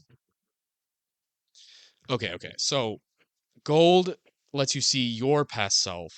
The 11th metal lets you see someone else's past self. So when you burn gold, you can only see what you could have become. When you burn the 11th metal, you can see what someone else could have become. So that's the dichotomy.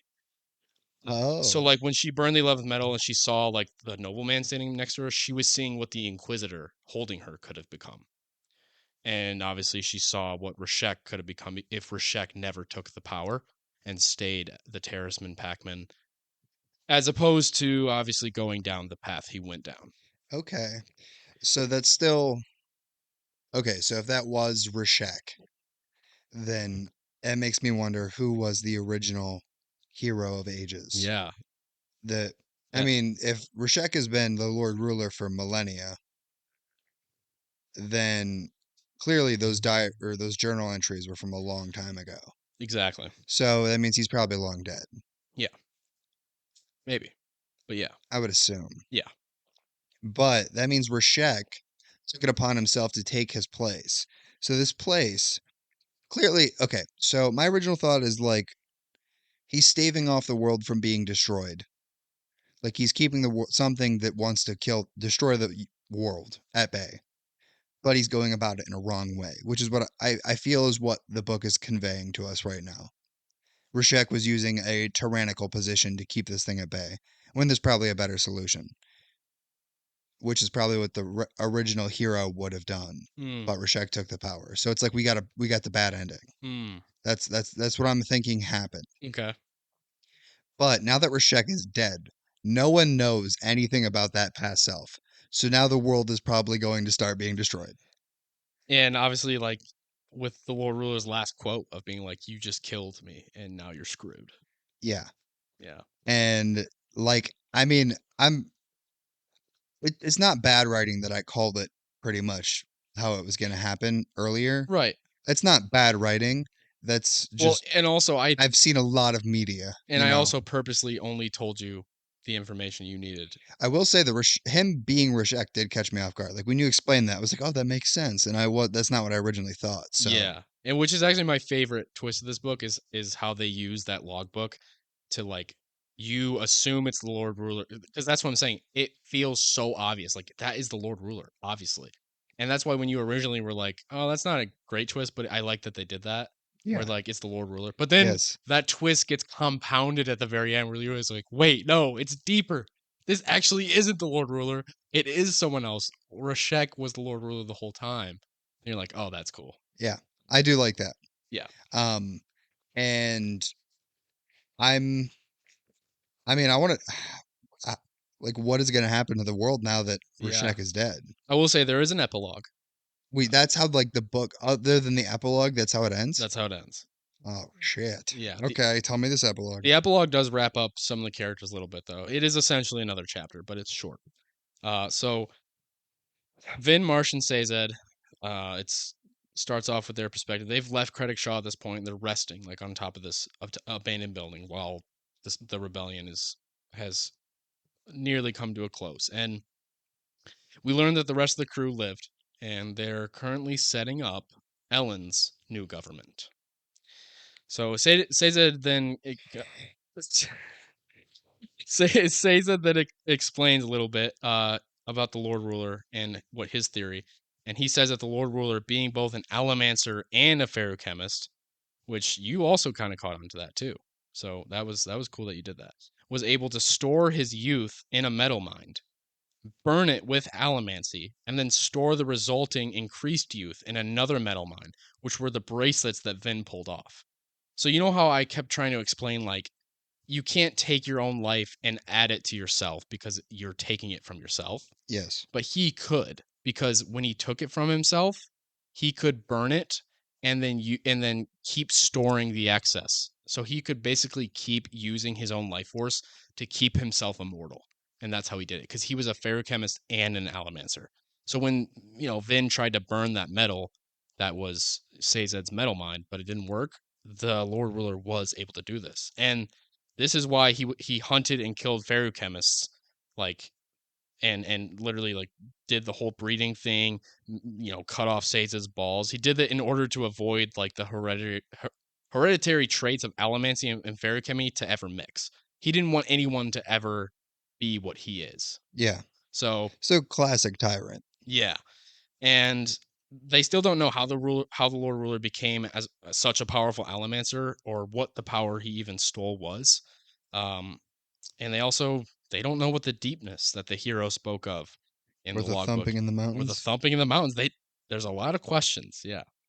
And Vin ends up asking Marsh about him becoming an inquisitor, and Marsh says that he has 11 spikes, 2 in the head, 8 in the chest, and 1 in the back to seal them together. So obviously, the 2 in the eyes are the only ones we ever see. And the only way to kill an Inquisitor is to sever the bond between the top and lower spikes, either by beheading, which is what Kelsier did, or pulling the one from the back, which severs the bond. And the later books will get into more about how the Inquisitors, but those spikes give them powers. So give them their allomancy, basically. Yeah. So they ask him, like, whose body they found at the warehouse, and he says it was several bodies. And the process to create a new Inquisitor is messy, and he'd rather not speak of it. But that night in the warehouse, So they do create inquisitors. yeah. So he's basically saying that night in the warehouse, they turned him into an inquisitor, and that though all that blood, Oh, so they have to kill you and then basically well, remake he you? said it wasn't his body; he was a bunch of other people's corpses. Yes, but they turned him into a They inquisitor. did. So I'm assuming that means like they kill you and then they put you back together with like other body Oh, parts. okay. It doesn't say, so that's yeah. I won't evolve that theory, but that's a theory. Okay. Keep thinking. Keep thinking. Okay. Um, Yeah. and then Sazed and Vin end up talking more about the choice to have Elend as king Yeah, I'm pissed. of the new empire. I'm pissed. And Sazed believes they've chosen a good man. And Yeah, of course he does. he says that during the rebellion, Elend had been influential in keeping the city from destroying itself. This book wants me to like him. And Vin then goes to Keep Venture, and she watches Elend in his study. And she begins to feel like she doesn't deserve love, and almost leaves. But Leave. Go leave. a voice inside tells her to go back. You're your stupid brother. As she drops down through the still broken skylight in Ellen's room and embraces him.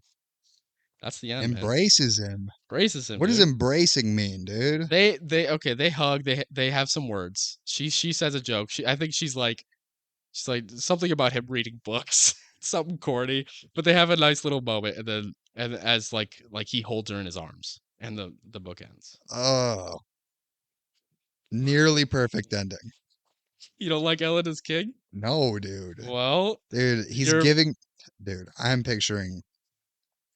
Okay, so I'm not gonna lie to the audience. Off mic, I told Justin that I was picturing Ellen as looking like Ellen DeGeneres. well, that's your own choice. It That's is your my own own choice. choice. That has changed. Now that he's king, he no longer looks like, because I was picturing Ellen DeGeneres' face on a young tween boy's body. Yeah, that is an interesting sentence. Yeah. That is a sentence right there. Yeah, dude. But I'm is now changed. I am now just picturing Joffrey from Game of Thrones. Wow, really? Yeah. So you think he's gonna be another Lord Ruler? I don't think he's been I'm not saying he's gonna be evil like Do Joffrey. not picture him as Joffrey, I beg you. I'm beg you. not no, I'm not picturing his character to be like Joffrey. Oh, you I think am now visualizing he him doesn't as have blonde Joffrey. hair? He has dark brown hair. His name is Ellen D. Elland. Ellen D. All right, man. All Ellen, right. Ellen D. Yeah, spell it out. Ellen D. Okay. Ellen DeGeneres. It's harder to say LND than Elland. Ellen DeGeneres. So his blonde hair has been internalized in my I head. I I was cannot picture him without blonde hair. I was wondering what you would think of that because obviously you were outward about your opinion on And Elland. you know who has blonde hair and who is a king? Joffrey from Game of Thrones. That's true, except he doesn't have blonde hair. Well, Ellen has blonde hair. No, he doesn't. I literally talked to him. Oh, did you? I talked to him. He Was it a said, good conversation? no. Oh. Yeah. But yeah, so obviously you said this earlier, Yeah. and I was smiling at what you said because you kind of called what the next book would be about because you were like, so you're like, I assume at the end Vin's gonna kill the Lord Ruler, and then they're gonna be kind of left with this empire and not know like how to go forward and what to do with it, and that's kind of what the second book starts off with because Yeah. and I agree. Ellen in this book is not super fleshed Oh, does out. that mean he comes back in the next one? Obviously, he's king. Oh, So, I was but hoping he'd like get assassinated off screen. no. Maybe later, but not yet. But yeah, And like like I said before, it's just the fact that I called it like the ending does not mean that there's not a bad. That doesn't mean that the story ends badly. Like just because you can figure out what's going to happen does not mean that a story is badly yeah, paced or written. Because I have seen an ungodly amount of media throughout my life. yeah, I have experienced countless and thousands of stories, right? So like it's like you pick up on things, and even if someone who hasn't seen thousands of media picks up on like where the ending is going, just because just because it's not like subverting your expectations, just because it doesn't do that doesn't mean it's bad, you yeah. know? And to be honest, like when you're reading the book, you're like, yeah, like there's no way they're gonna win. Like the climax of Vin like having that connection, and even like her power of being able to push the metal off of his body, like even that's not explained. Like we're like, how is Vin this powerful?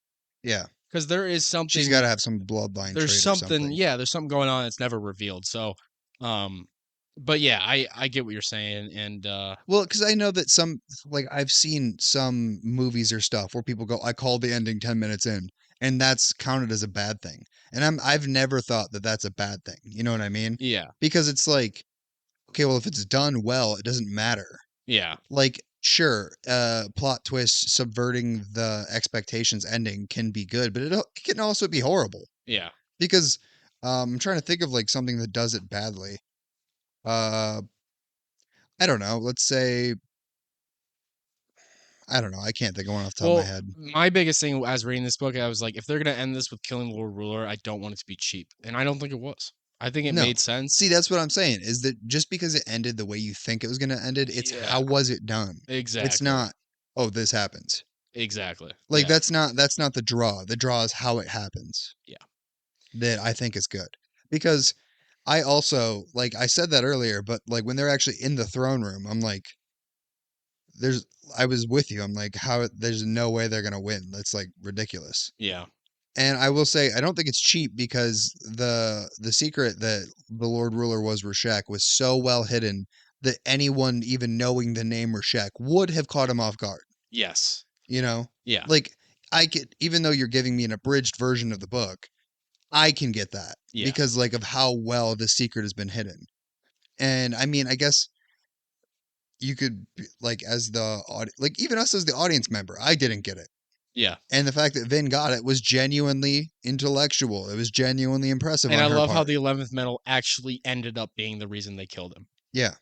even though it wasn't the way that we thought it would be. It wasn't like some climactic, like it summoned a meteor type shit. You know what I Exactly. mean? No, it was just her being able to put the pieces together. Yeah, which is good. I liked it. I like this book. I will say, in our part one, I feel like when we ended, you were a little, I don't want to say let down, but you were kind of like, I wasn't super hype about the book yet. And I feel like I could feel that from you. where Um, you were like, okay, well, I hope you like it more when we get to the next part. well, honestly, no. I didn't expect you to be like super hyped. It was more so me being like, I hope I can I hope I can tie everything together for you to have like a full like have for you to be satisfied because of how much is packed into this Yeah. part. I think that was more what it was. But what were you gonna say? What I were you was gonna gonna say? say part one, I was probably like 70% in. Yeah, Like I was in the world. I was like, yeah, this is nice.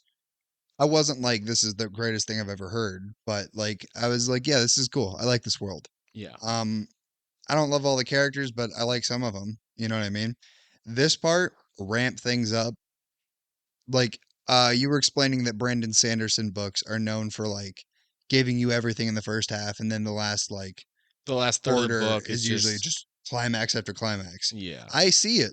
yeah. I see it because I mean this like that last part that we got to really pretty much everything after Kelsier's death was just Oh, literally. The whole scene of Kelsier dying and everything after that was just it's endless. As you read the book, like all of that, I think is like it's less than 100 pages that's yeah, packed in. it's pretty intense and I liked it. I thought it was well or done well. Yeah.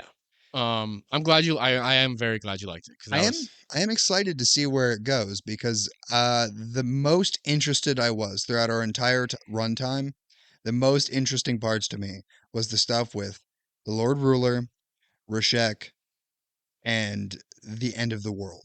yeah, That was very clearly my favorite part, like the most interesting stuff to me. yeah, So I'm curious to see where that comes in yeah. and how it plays in. What's you're curious to see what's in Pandora's box because Yes. clearly something has been unleashed. And I mean, will I be the person who opens Pandora's box and realize that we were never supposed to open Pandora's box? Yeah.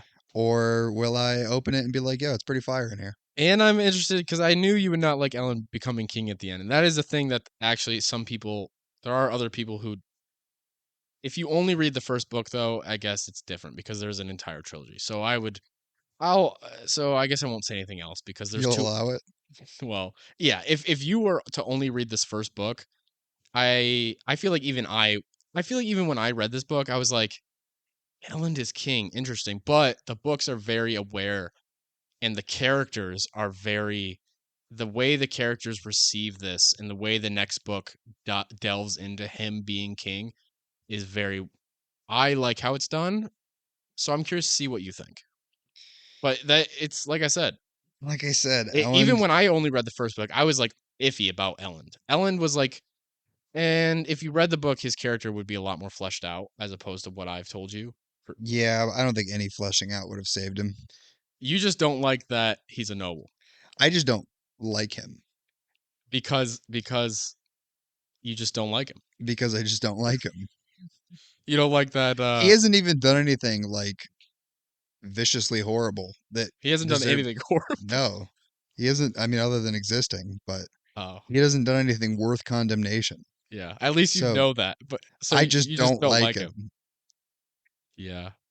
That's always rough with the character because no matter what he does, your brain is gonna force you to look at the negative side of it for going on. I hope you don't do that.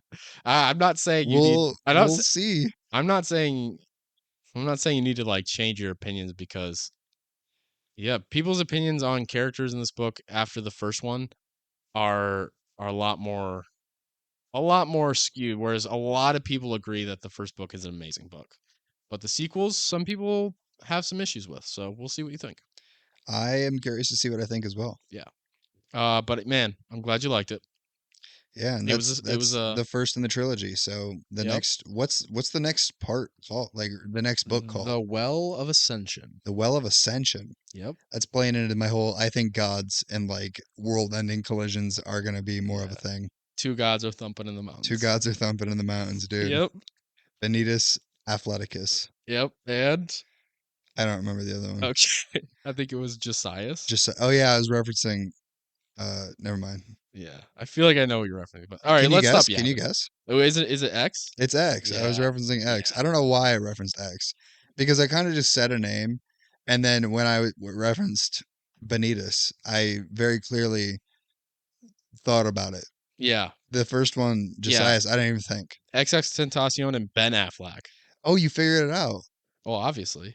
Well, I mean, I never said who Benitez was. Well, I you was said leaving the. playing Batman bad, so obviously I knew what you were talking about. Well, it was a puzzle. You said Benitez and Flash. It's not a puzzle. It was not a it was a puzzle. conundrum. Okay. It's a puzzle if you See, I watched a good Batman movie. I know you, Damian, so I know how passionate you are about Batman. I watched a good Batman movie, and I was like, hey, I'm gonna emulate a good Batman villain, and I gave you a riddle. You did give me kind of a riddle. Yeah. You gave me an answer inside a riddle that wasn't really a riddle. See, it takes multiple levels to even understand. This is just adding to the fact of how smart you are. Yeah, no, I am just the most intellectual. You're so intelligent. See, I figured it out. Yeah. Before you even knew. Oh, by the way, remember when you said that you swore on your life that the Lord Ruler was the POV of the logbook? And then when we figured out, you're like, well, guess what? He wasn't the POV of the logbook, was he? Well, I mean, technically he was. He wasn't the POV. He wasn't the POV, but I don't think I ever said that. I'm killing you. I don't think I ever said that. We can look at the receipts. I'm killing you. Okay, god damn it. After this video. All right, well, hold on. Before you kill me, can we at least plug? Yeah, we'll plug. Can we plug together? We'll plug. One last plug together, and then you can. We plugged at the beginning. We'll plug at the end, folks. I think that's exactly what we said last time. You plug this time. I'll plug this time. Okay. I do all the work, but all right. So yeah, I mean, I guess if you really want to fucking listen to our stupid asses talk, you could go to YouTube or Spotify or whatever, dude. Whatever. Yeah. And you're listening on one of them already. So yeah, you're halfway there. So just go to the other one and also listen there. If you listen to one on YouTube or Spotify, you should listen to it again on the other platform. That's exactly what I'm saying. Give us 2 views per person. Yes. See, that's what the general masses don't want you to know. No. Is it's the strategy. It's the strategy. Is that you just make everyone listen twice. Yes. It boosts. You Trust force me, dude. them. Trust me, you dude. become a tyrant and you force them to do what you want. Yeah, and then you give yourself a name that's stupid, like Lord Ruler. Yeah, and you separate the world into 2 classes. Yeah, and you're like, and you be oppressive. And you think about your favorite genre of early 2000s music, and you're like, what do I call one of these classes?